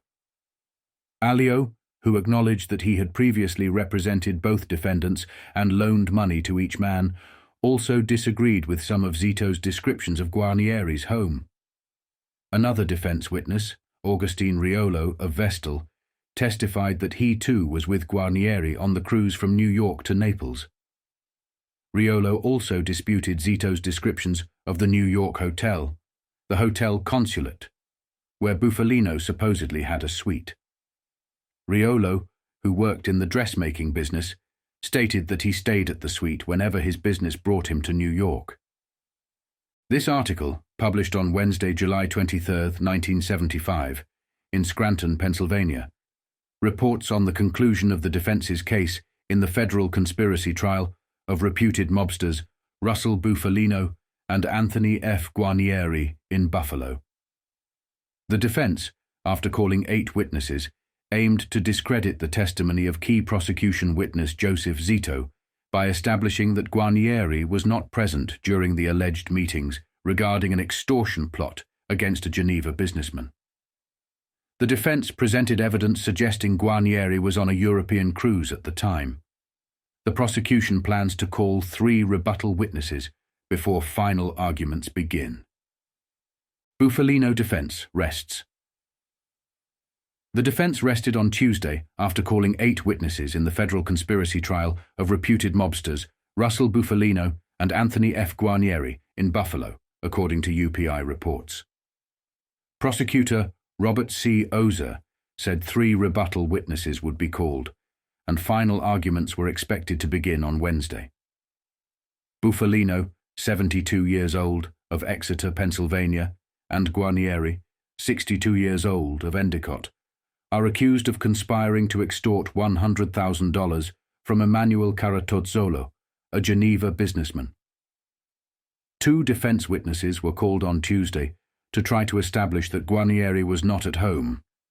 At the time, he allegedly met with Joseph Zito to discuss the extortion plot. Zito is the chief prosecution witness.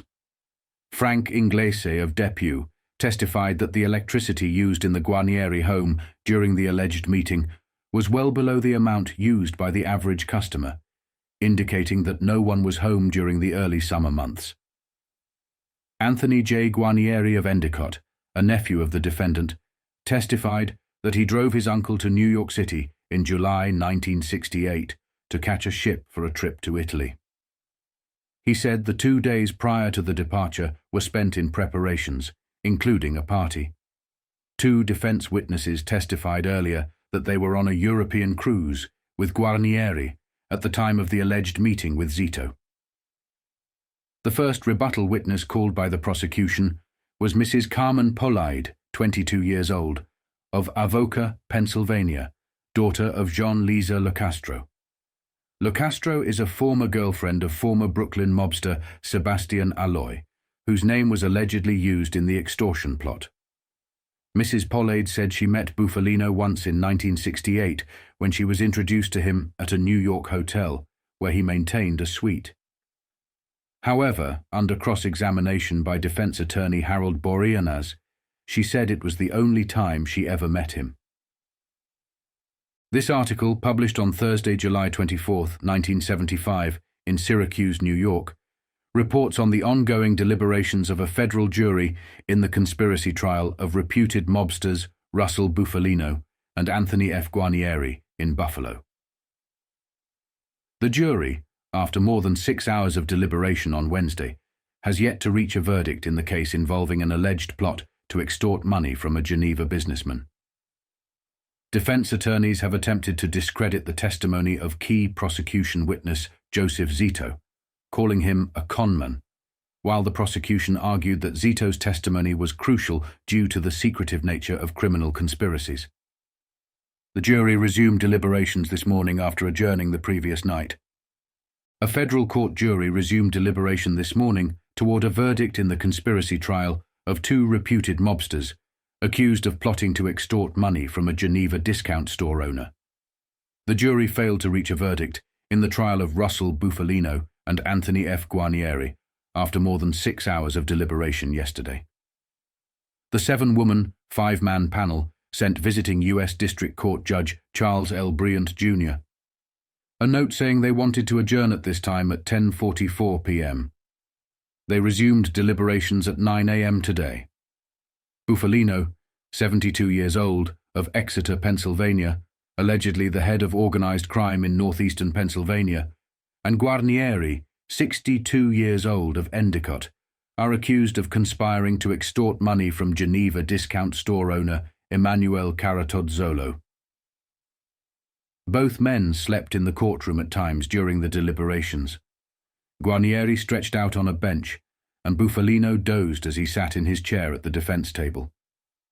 The defendants also chatted with friends, relatives, and attorneys during the jury's deliberations. At one point, the jurors returned to the courtroom to hear Caratozzolo's grand jury testimony re-read to them. They decided by majority vote at 10 at night that they would deliberate until 11 at night, but then sent the note to Bryant, saying they had changed their minds and wanted to be sequestered for the night. The jury received the case after a morning of defense and prosecution summations and the judge's charge. In their summations, defense attorneys tried to break down the testimony of Joseph Zito, the chief prosecution witness, who linked both defendants with the alleged plot.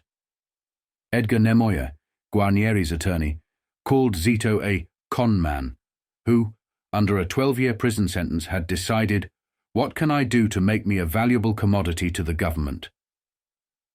Nemoya listed discrepancies between Zito's testimony and that of defense witnesses regarding the house where he allegedly met the defendants to discuss the plot. Nemoya said when Zito told one lie, he had to tell another and another. In a more emotional tone, Harold Boreanaz, Buffalino's attorney, said no association between Zito and Buffalino had been proven. Boreanaz stated that Zito's only knowledge of the defendants was from a 1966 cruise during which he met some of Buffalino's associates. "He's devious, he's calculating, he's a con man," Boreanaz said. "Why does he pick on Mr. Buffalino? He needs a target. He's got to find somebody he thinks is big." The attorney concluded, "Physical facts contradict Zito to such a degree that rational people should conclude there is reasonable doubt." Prosecutor Robert Ozer accused defense witnesses of lying and pointed out that Zito used the name of Sebastian Alloy, a reputed Brooklyn mobster, in the threat to Cara Tozzolo. "Where did Zito get Alloy's name?" Ozer asked. "It's simply not a name that means anything in this part of the country." He added, "I don't think we're getting anywhere by discussing what a bad man Zito was. If there is a conspiracy and the only people present at the conspiracy are co-conspirators, how can we prosecute without having testimony from a criminal?" This article, published on Friday, July 25, 1975, in Buffalo, New York, reports on the acquittal of Russell A. Buffalino and Anthony Guarnieri in a federal conspiracy trial. After 24 hours of deliberation, the jury found both men not guilty of attempting to extort $100,000 from a Geneva businessman in 1968. This marks Buffalino's third acquittal in federal court since 1971. Defense attorneys successfully discredited key prosecution witness Joseph Zito, painting him as a liar, while the defendants criticized the Justice Department's organized crime strike force for bringing what they called trumped-up charges. Both Buffalino and Guarnieri expressed satisfaction with the verdict, hinting at retirement plans. A federal court jury on Thursday acquitted Russell A. Buffalino and Anthony Guarnieri of conspiracy. The 7-woman, 5-man panel returned the verdict after 24 hours of deliberation. This was the third acquittal since 1971 in U.S. District Court for Buffalino, 71 years old, the reputed crime lord from Exeter, Pennsylvania. He and Guarnieri, 62 years old, of Endicott, New York, near Binghamton, purportedly a top lieutenant in the Buffalino organization, were among 7 men found innocent last year of plotting violence against competitors of a Binghamton vending machine company. Buffalino, a one-time Buffalo resident, was acquitted in 1971 of conspiring to move stolen color television sets from Pennsylvania to New York. In the latest case, Buffalino and Guarnieri were accused of scheming to extort $100,000 from a Geneva businessman in 1968. The verdict was announced by foreman Dennis H. Miller, a television salesman from Manila, shortly after the jury returned from lunch. "What is your verdict as far as the defendant Russell A. Buffalino?" asked District Court Clerk John K. Adams. "Not guilty," Mr. Miller replied. Mr. Adams repeated the question, substituting Guarnieri's name. "Not guilty," Mr. Miller said again. In the federal courthouse lobby, relatives and friends gathered around the happy defendants. "It turned out the way I anticipated," said Buffalino, who has been linked to the CIA's plotting of the Bay of Pigs invasion. He and his lawyer, Harold J. Boreanaz of Buffalo, blasted the Justice Department's organized crime strike force in Buffalo which brought Bufalino to trial, and Special Prosecutor Robert C. Ozer. "It was a trumped-up charge by Mr. Ozer and the strike force," Bufalino said. "I knew a jury of 12 intelligent people would see the truth." When asked if he will retire, Bufalino said, "I'd like to retire, but they won't let me retire. I've got to pay my lawyers." Guarnieri said he will retire in January. Both men stated during the trial that they were in the dressmaking business. Both this trial and last year's were based mainly on the testimony of Joseph Zito, the Batavia mobster who turned informant in 1973. 24 citizens have come to the conclusion that the Justice Department refuses to see that Joseph Zito is a liar, said Mr. Boreanaz. "This jury perceived Zito as a liar," added Guarnieri's lawyer, Edgar C. Nemoya, a former U.S. attorney who is Mr. Boreanaz's law partner. "Beautiful," Guarnieri said simply. Zito testified that Bufalino and Guarnieri hired him to carry out the extortion plot against Emanuele Caratozzolo, the owner of a Geneva discount store. He said they told him the victim could be shaken down for $100,000. Mr. Ozer, who once headed the strike force in Buffalo, conferred quietly after the verdict with the current chief, Robert C. Stewart.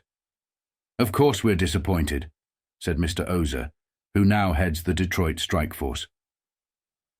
Jeffrey L. Fisher of the Buffalo strike force assisted him during the trial before visiting Judge Charles L. Bryant, Jr. of New York. While the media and public were captivated by events swirling in the background, none of them could have predicted that one of the most monumental disappearances in American history was about to unfold: the vanishing of Jimmy Hoffa. A week after this seismic event, Frank Sheeran reached out to Hoffa regarding a clandestine meeting that was being arranged at the highest levels of organized crime. This meeting was set to bring together the likes of Tony Provenzano, the shadowy members of the Detroit outfit, the ever-calculating Russell Bufalino, and potentially even the notorious Fat Tony Salerno, heavy hitters whose names alone commanded respect and fear. The crux of this meeting? Hoffa's possible return to his throne as the head of the Teamsters. It was a delicate, dangerous matter. Just weeks prior, the press had blown the lid off explosive allegations tying the CIA to organized crime, exposing their covert work with the mob during the botched Bay of Pigs invasion and attempts to assassinate Fidel Castro. And amidst these revelations, Jimmy Hoffa had started making dire threats. He told Frank Sheeran in no uncertain terms that he had papers, documents, and a level of knowledge that could not only topple the very structure of organized crime, but also implicate powerful figures within the U.S. government. He hinted at unveiling secrets that people would kill to keep buried secrets that could potentially link the mob to the assassination of President John F. Kennedy. For Russell Bufalino, this was no longer just business. It was personal. He had spent his life dodging headlines, keeping his name out of the papers, even while his hands were stained by some of the most infamous events in mob history. He had been tied to the execution of Albert Anastasia, and his name had been sullied by the disastrous 1957 Appalachian meeting that exposed the Mafia to law enforcement on a grand scale. But now, with Hoffa's potential to reveal what could destroy organized crime and ruin countless careers, Bufalino's very existence was at stake. And so it became inevitable that his name would be linked to one of the most notorious disappearances in history. To pull off such a hit in Detroit, permission was required from the city's upper echelon. Joe Zerilli, a powerful but aging mob boss, held the keys to the city. Despite being in the twilight of his reign, he understood the gravity of the situation. He knew that men he considered brothers were at risk of exposure, and he would stop at nothing to shield them from Hoffa's threats. Yet, ever the tactician, Zerilli ensured that no one directly tied to Detroit could be implicated. Every member of the Detroit outfit had an ironclad alibi for the day Jimmy Hoffa vanished. What I'm about to share now is, in my opinion, one of the most plausible accounts of Hoffa's demise, pieced together from years of research and the most reliable sources. 1 week after a pivotal trial concluded, Frank Sheeran received a call from Hoffa. Though the conversation was brief and cryptic, it was clear something was brewing. Names were dropped only in passing, nothing direct, nothing incriminating, but it was evident that a critical meeting was in the works. Hoffa, ever the shrewd negotiator, made it clear that he'd only consider Tony Provenzano's presence at the meeting if Russell Bufalino and Frank Sheeran were also there. This meeting, orchestrated by Tony Giacalone, a heavyweight in the Detroit underworld, was critical. Tony had already approached Hoffa, trying to obtain documents that could clear him in an ongoing FBI investigation. Hoffa, however, refused to part with them. Yet, despite their tension, Hoffa inexplicably trusted Giacalone. Everyone involved truly believed this meeting would happen without incident. But what these men failed to grasp was that behind closed doors, the real decision had already been made. The most powerful figures in organized crime were quietly debating one cold question: should Hoffa live or die? In the shadowy world of Jimmy Hoffa's disappearance, one crucial piece of evidence emerged: a yellow notepad kept by Hoffa next to his phone. Scribbled on it in pencil were the names Russ and Frank, names that pointed directly to his closest allies. Russ and Frank were not just confidants, they were loyal to Hoffa through thick and thin, enduring his battles with the law and his clashes with Bobby Kennedy. Frank Sheeran, a towering figure of iron muscle and staunch loyalty, was so close to Hoffa that many considered him family. On that fateful day by the lake, those closest to Hoffa felt an unsettling truth deep in their souls. Only someone Hoffa trusted implicitly could have gotten close enough to harm him. Hoffa was vigilant, acutely aware of his enemies, yet it was suspected that on that day Russ and Frank were near and perhaps involved. Fast forward to September 7, 2001, over 26 years after Hoffa disappeared, his son, Teamsters President James P. Hoffa, faced the press.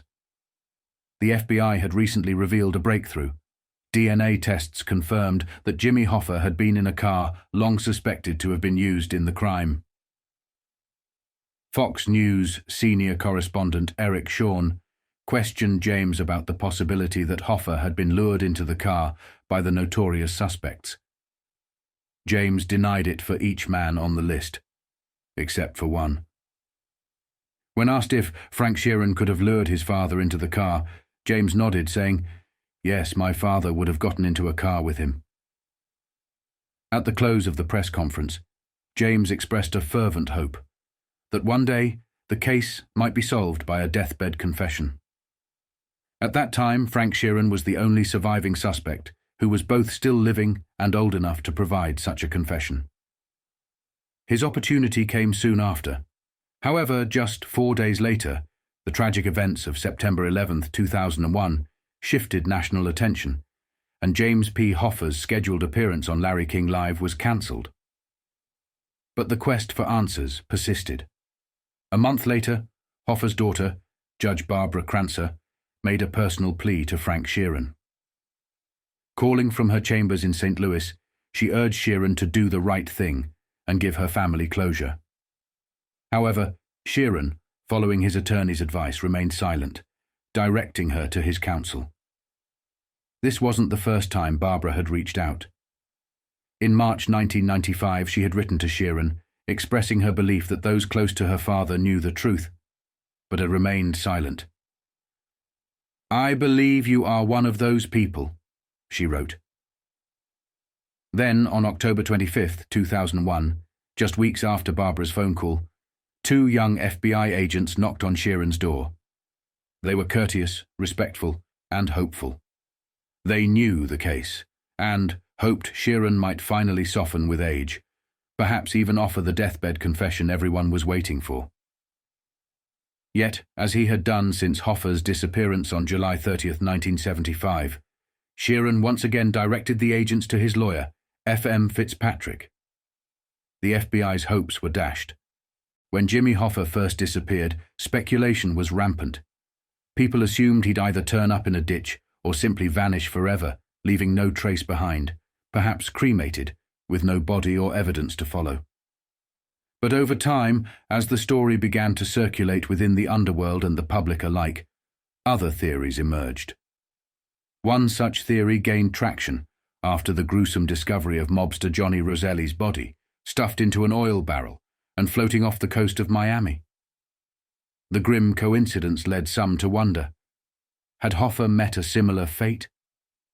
The notion of Hoffa's disposal in such a manner seemed unlikely, however.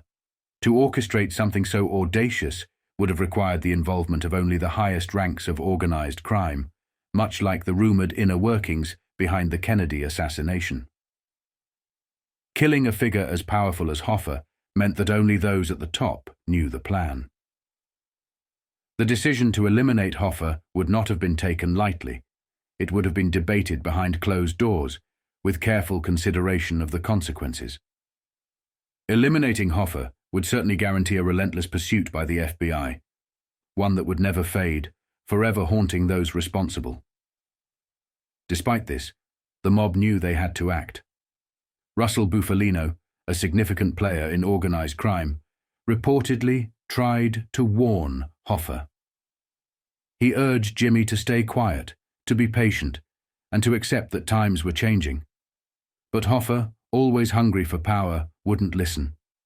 He wanted his Teamsters presidency back, and he felt betrayed by the Nixon administration and by those he once trusted. He could feel the grip on his influence loosening, and that desperation drove him forward. At the same time, a series of shocking revelations rocked the country. When the CIA admitted to working with the Mafia during the Bay of Pigs invasion and in plots against Castro, it set off a chain reaction. The Warren Commission, which had concluded its investigation into the Kennedy assassination in the early 60s, was suddenly under renewed scrutiny. A new committee was formed to re-examine the assassination. Meanwhile, figures who had worked with the mob on Bay of Pigs found themselves ensnared in the Watergate scandal, linking two of the most notorious political events of the era. Jimmy Hoffa, caught in the middle of these overlapping scandals, became a target. It was during this time that whispers began to circulate, linking Russell Buffalino to the CIA. Buffalino, ever suspicious, believed there was a mole leaking sensitive information to the press.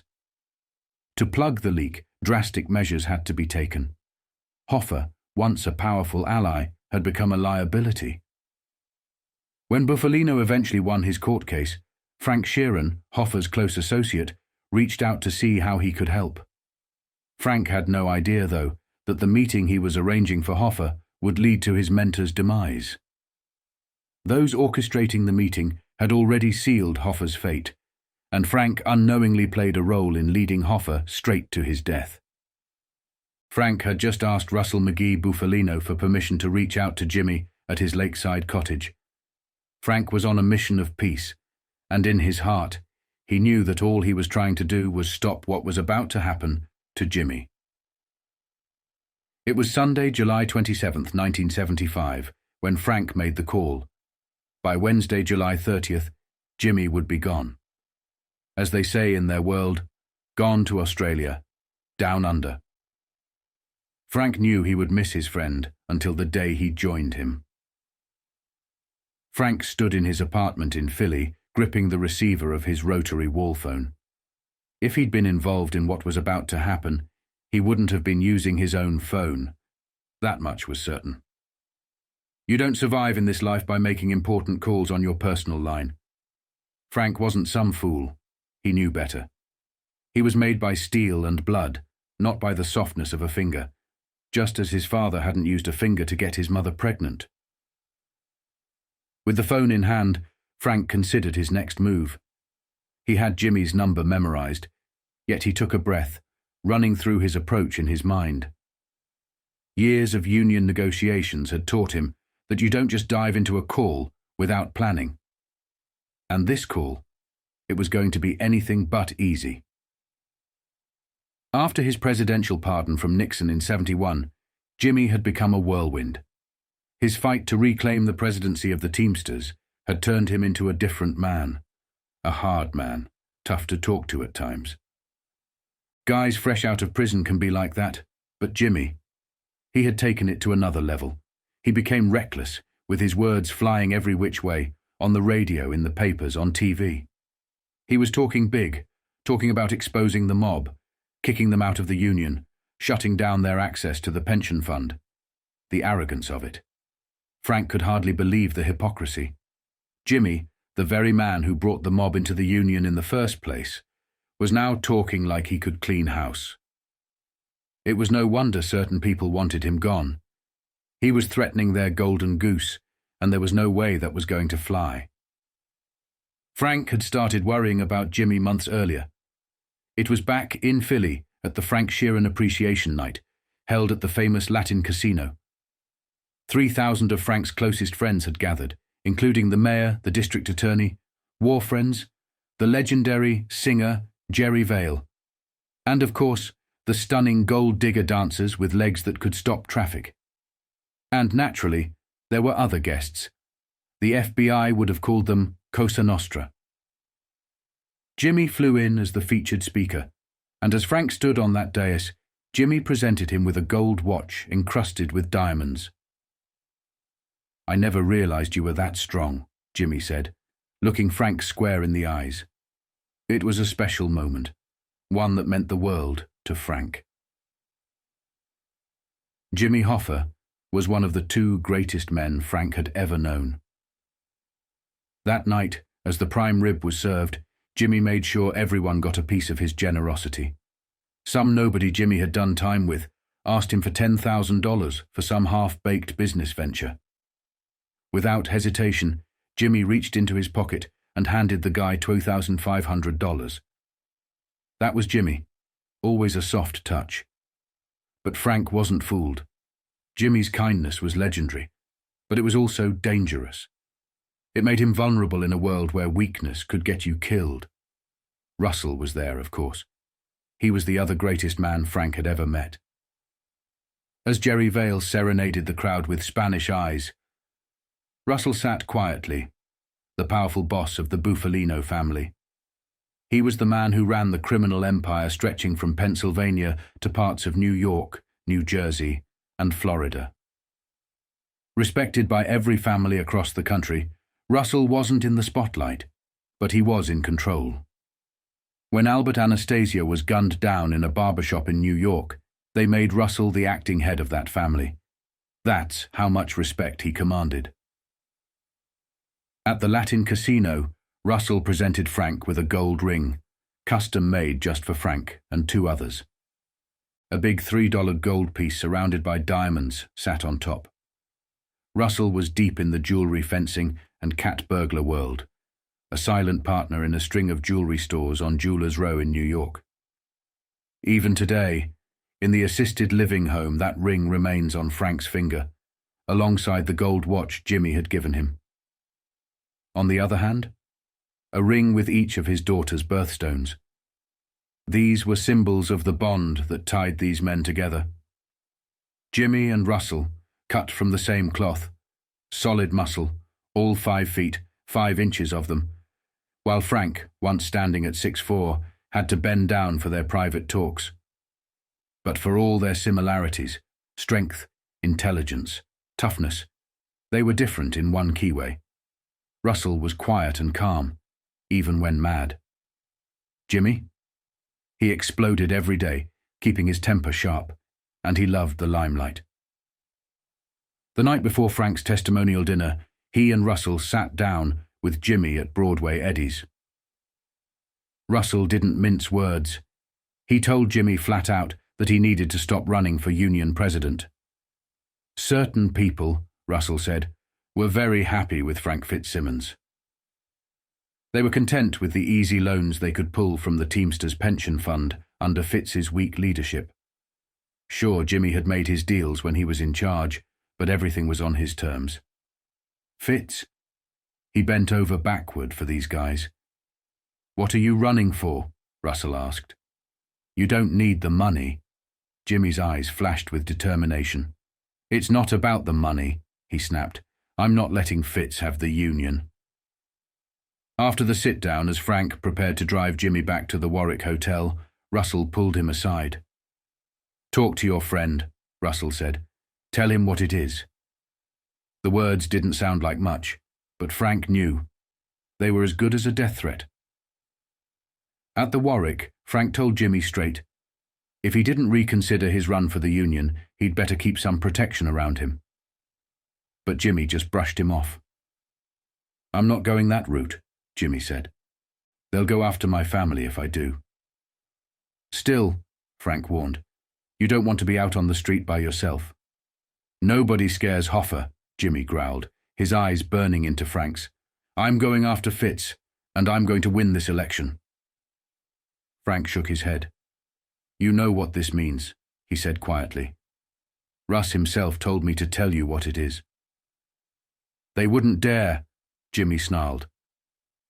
Frank would never forget that night. All Jimmy did, through dinner and into breakfast the next morning, was ramble on with distorted talk. Looking back, Frank wondered if Jimmy had been nervous. But he had never known Jimmy to show fear, not even when the conversation at Broadway Eddie's was enough to shake the bravest of men. And now, 9 months after that unforgettable night at the Frank Sheeran appreciation event, Frank stood in his kitchen, gripping the phone as Jimmy noticed the other end, at his cottage in Lake Orion. Frank could only hope that Jimmy would reconsider while there was still time. "My friend and I are driving out to the wedding," Frank said. "I figured you and your friend would attend the wedding," Jimmy replied. Jimmy knew Frank's friend was Russell, and you didn't use names over the phone. The wedding was for Bill Bufalino's daughter in Detroit. Bill wasn't related to Russell, but Russell let him claim they were cousins. He'd helped Bill's career. Bill was the Teamsters lawyer in Detroit. He had a mansion in Grosse Pointe, complete with a waterfall in the basement and a bridge separating the men's side from the women's side. Clearly these women weren't paying attention when Helen Reddy sang, "I am woman, hear me roar." "I guess you're not going to the wedding," Frank said. "Joe doesn't want people stirring," Jimmy replied. Frank understood rumors of an FBI wiretap had been swirling. The tape allegedly involved Jimmy's wife, Josephine, and her supposed affair with a soldier from the Detroit outfit. Nobody believed it, but it was still a mess. Frank pressed on. "I figured you wouldn't go because of this other thing." "Yeah, they think they can scare Hoffa," Jimmy growled. "There are concerns things are getting out of hand, but I've got ways to protect myself. I've got records put away." "Please, Jimmy," Frank said, desperation creeping into his voice. "Even my friend is concerned." "How's your friend doing?" Jimmy asked, chuckling. Frank smiled, relieved to hear that familiar laugh. "He's doing really good," Frank replied. "He's glad that problem got handled last week." Jimmy was referring to Russell's recent court victory, a triumph over an extortion trial in Buffalo. It was classic Russell, quiet, composed, and deadly effective. He was the one who had given Frank permission to call Jimmy. These were two men Frank held dear, two men who were not only his friends, but also great friends to each other. Russell had been the one to introduce Frank to Jimmy back in the 50s, a connection that would shape the rest of Frank's life. The entire plan revolved around Bill Buffalino's daughter's wedding. It was set for Friday, August 1st, 1975, 2 days after Jimmy Hoffa disappeared. People from all the families across the country would be attending, more than 500 in total. Russell Buffalino, his wife, his sister-in-law, and Frank Sheeran and his wife Irene were all set to drive straight through Pennsylvania, most of Ohio, and then turn north toward Detroit, Michigan. Frank knew Jimmy would think Tony Pro and Russell would be in Detroit for the wedding. That would make Jimmy comfortable with the idea of meeting them the afternoon he disappeared. The issue of Tony Pro wanting his $1 million pension was just a decoy. Pro didn't really care about his pension. They were simply using it to get Jimmy to show up. Jimmy had a meeting arranged by Tony Giacalone, Frank explained. It was set for 2:30 at the Muckus Red Fox restaurant on Telegraph Avenue, just outside of Detroit on July 30th, 1975. Tony Pro was supposed to be there with Tony Jack. The whole idea was to make peace between Tony Pro and Jimmy. Jimmy left for that meeting, and he was seen in the parking lot of the restaurant, but he never made it home. By the time the wedding took place, everyone was talking about Jimmy's disappearance. Frank found himself in conversations with Jimmy's old friends from Local 299, guys like Dave Johnson, whose boat had been blown up, and Bobby Holmes, an old Strawberry boy who had once been a miner in England. They both asked Frank the same question, almost simultaneously. Did he think Tony Pro had done it? On the Monday night before, Frank and Irene had dinner with Russell, his wife Carrie, and her sister Mary at Brutico's in Old Forge, Pennsylvania. Russell had his particular restaurants, places that met his standards. If not, he'd cook for himself. If it weren't for his grey hair, Frank noted, no one would guess Russell was in his 70s. He was spry, born in Sicily but spoke perfect English, and he and Carrie never had kids. Russ used to pinch my cheek and say, "You should have been Italian," Frank recalled. Russell was the one who had named him the Irishman. They enjoyed a meal of veal and peppers with spaghetti marinara, broccoli rabe, and salad with a dressing. Russell made himself.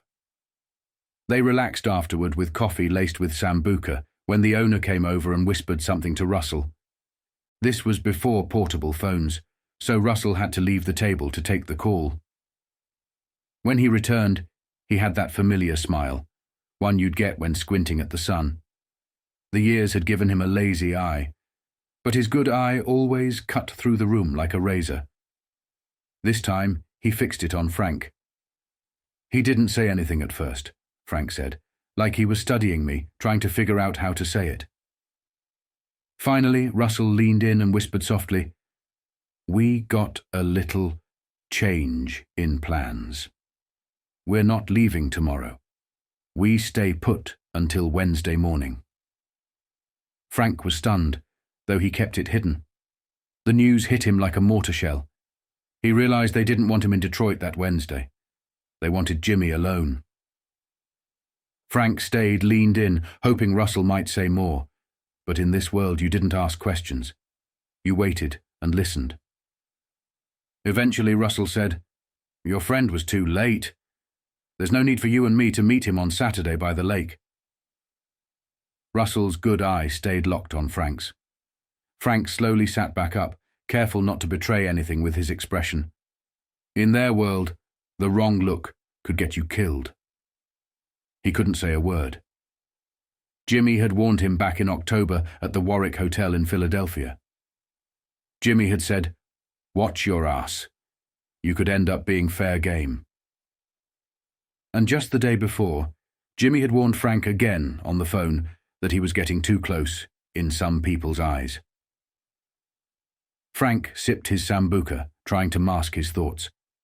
He didn't need to be told that calling Jimmy was out of the question. He and Irene went back to the Howard Johnson's motel for the night, and Frank knew, whether it was true or not, that he was being watched. Russell had a piece of that motel. Frank realized that even if he tried to call Jimmy, there was no way it would end well. He and Irene wouldn't make it out of the parking lot the next morning. He'd end up getting what others thought was coming to him. Reflecting on it later, Frank knew Jimmy would never get that call from him. Jimmy would go to his meeting on Wednesday alone, and that would be that. Frank's mind was racing. He knew what had happened. After he'd called Russell that morning to tell him Jimmy had called, Russell would have contacted important people, those who would decide how things would play out. And after some consideration, they decided to keep Frank out of Detroit for Jimmy's final meeting. They wanted Jimmy alone, Frank reflected. Maybe they didn't want me involved, out of respect for Russell. But I knew one thing.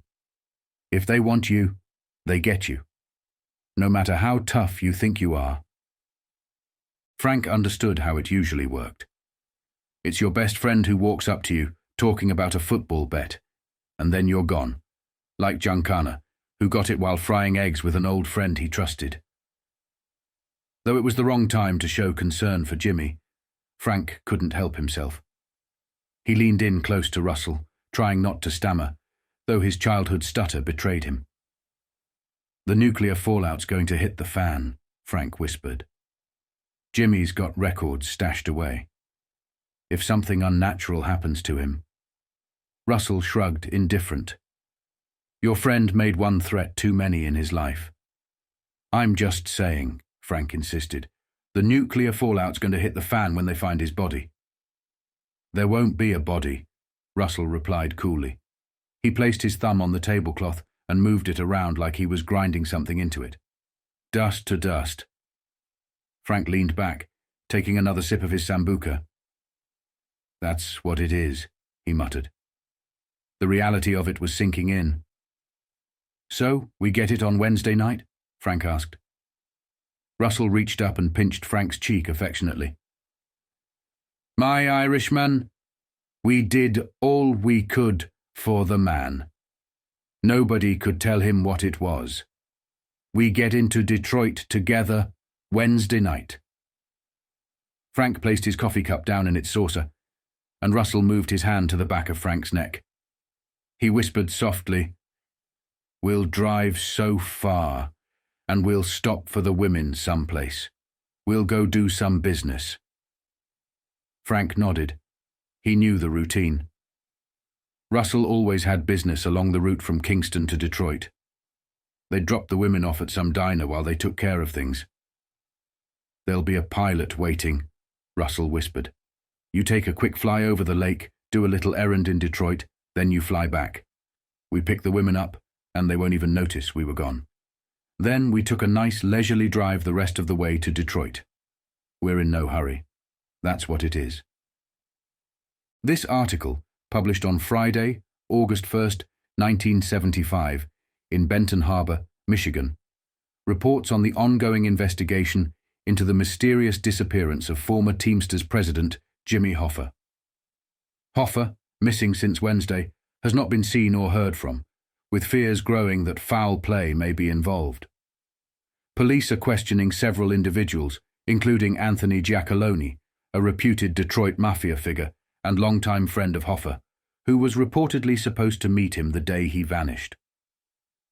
Hoffa's disappearance comes amidst a backdrop of violence within Teamsters Local 299, and Hoffa's ongoing efforts to regain leadership of the powerful union. Despite his notorious past, the case has prompted shock and concern across the union and law enforcement, with no clear evidence yet pointing to Hoffa's fate. Police plan to question several people today, including a reputed high-ranking Detroit Mafia figure, in an effort to unravel the mysterious disappearance of Jimmy Hoffa. The former Teamsters president hasn't been seen since Wednesday, when his car was found abandoned in a parking lot. There was no evidence of violence, but officers working on the case said they feared the worst. Police said today they still have no clues to the whereabouts of the 62-year-old Hoffa, whose career has been dotted with incidents of violence. Hoffa has been trying to regain leadership of the 2.1 million-member Teamsters Union, the largest in the nation, and has been engaged in a bitter verbal dispute with current union officials. Bloomfield Township Police Lieutenant Kurt Grenier, who is heading the search for Hoffa, said one of 6 persons to be questioned is Anthony Giacalone, 56, who has a Detroit area criminal record dating back to 1937. He is a longtime Hoffa friend and confidant, sources said. Police are searching for the person Hoffa was scheduled to meet at a Bloomfield Township restaurant on Wednesday afternoon before he disappeared. Hoffa called home to say the party never showed up, and he has not been heard from since. Michigan Governor William Milliken said Thursday night that he understood Hoffa had arranged to meet Giacalone. Hoffa was seen outside the restaurant, but not since. Giacalone, a longtime Hoffa friend, told the Associated Press, "That's absolutely untrue." Grenier said, "We don't have any first-hand knowledge of a scheduled meeting between Mr. Hoffa and Mr. Giacalone. But we have this report to that effect. We're going to contact him today. We're going to ask him, what do you know about this? Giacalone was named in 1980 U.S. Senate testimony by Detroit's police commissioner as a big man in the Detroit Mafia. It was reported today that the Hoffa family fears Hoffa is dead, but the family remained in seclusion and would not comment. You always have to consider foul play, given Hoffa's labor union background, said Grenier. He added, my own feeling is that things do not look too good. Mr. Hoffa is usually prompt in reporting his whereabouts. His disappearance follows a series of violent incidents involving key figures at Teamsters Local 299 in Detroit, where Hoffa and his hand-picked successor as international president, Frank Fitzsimmons, both began their rise to power. In La Costa, California, Fitzsimmons, long a Hoffa confidant but now his bitter rival, expressed shock and dismay at Hoffa's disappearance and pledged the resources of the Union to help find the man who built it into the nation's largest. Police would not speculate on what happened to Hoffa. James Riddle Hoffa was last seen at 2 p.m. Wednesday outside the restaurant where his 1974 Pontiac was found, unlocked and untampered with. The person Hoffa was to meet at the Mattress Red Fox restaurant never showed up, and Hoffa called his wife. That's the last we've seen or heard of him, said Grenier. Police are known to be checking 5 or 6 possibilities as to whom Hoffa was supposed to have met. His son, Detroit attorney James P. Hoffa, filed a missing person report Thursday evening. We're just waiting, hoping, he said outside the Hoffa compound in nearby Lake Orion. The FBI, which said it is observing the investigation but playing no active role, stated, we have no evidence, no indication, no reason to believe that there was foul play. Grenier said Hoffa's wife is extremely upset and worried. We're not saying foul play, but union violence reports of former Teamsters. President Jimmy Hoffa's disappearance come in the wake of a July 10th bombing in Detroit of a car belonging to Richard Fitzsimmons, Vice President of Detroit. Teamsters Local 299 and a political foe of Hoffa. Several other acts of violence have involved Local 299 officials. Hoffa served 4.5 years of a 13-year prison term for jury tampering and mail fraud before his sentence was commuted in 1971 by then-President Richard M. Nixon, who banned Hoffa from union activities until 1980 as part of the commutation. Hoffa has been involved in a court battle to regain the right to participate in union politics ever since. He was planning to start his fight by making a bid for leadership of his old home, Local 299, but abandoned the attempt when courts upheld the clemency restriction. His latest appeal is pending before the U.S. Circuit Court of Appeals in Washington, which is expected to issue a decision this summer. In July, a car belonging to Local 299 Vice President Richard Fitzsimmons was bombed in Detroit. Some observers blamed the bombing on a rift between pro- and anti-Hoffa forces in the Detroit local. Fitzsimmons is the son of Frank E. Fitzsimmons. In recent years, Local 299 President Dave Johnson has been beaten, his boat blown up, and his office windows shattered by gunfire. He is a Hoffa supporter. A Local 299 trustee lost sight in one eye after being shotgunned. A local organizer's home was firebombed, and a barn on the farm of a local officer was burned. Thursday night, the younger Fitzsimmons called Hoffa's disappearance terrible. I don't encourage that kind of cloak and dagger stuff. I think our membership is obligated, for all the past good Jimmy Hoffa's done for our local and our union, to make every effort to help find him, Fitzsimmons said. Hoffa, who earned a reputation as a tough guy, who combined shrewdness with muscle, has been at the center of numerous violent incidents throughout his long union career. He has admitted to being involved in several street fights during his early union organizing days and used to joke that his arrest record is as long as your arm. During the 1930s, He was jailed more than a dozen times in connection with picket line fights, and in the 1940s he was fined twice on charges that he used strong-arm tactics to bring independent businesses under the Teamsters' wing. Union observers continue to speculate on what might have happened to Hoffa. It's an absolutely dreadful thing. I hope he has not been kidnapped. I hope he has not been injured, said Leonard Boudin, Hoffa's attorney, in his court fight to regain Teamster power. Boudin in New York would not speculate on why Hoffa might be missing, but added, "The controversy inside the Teamsters speaks for itself.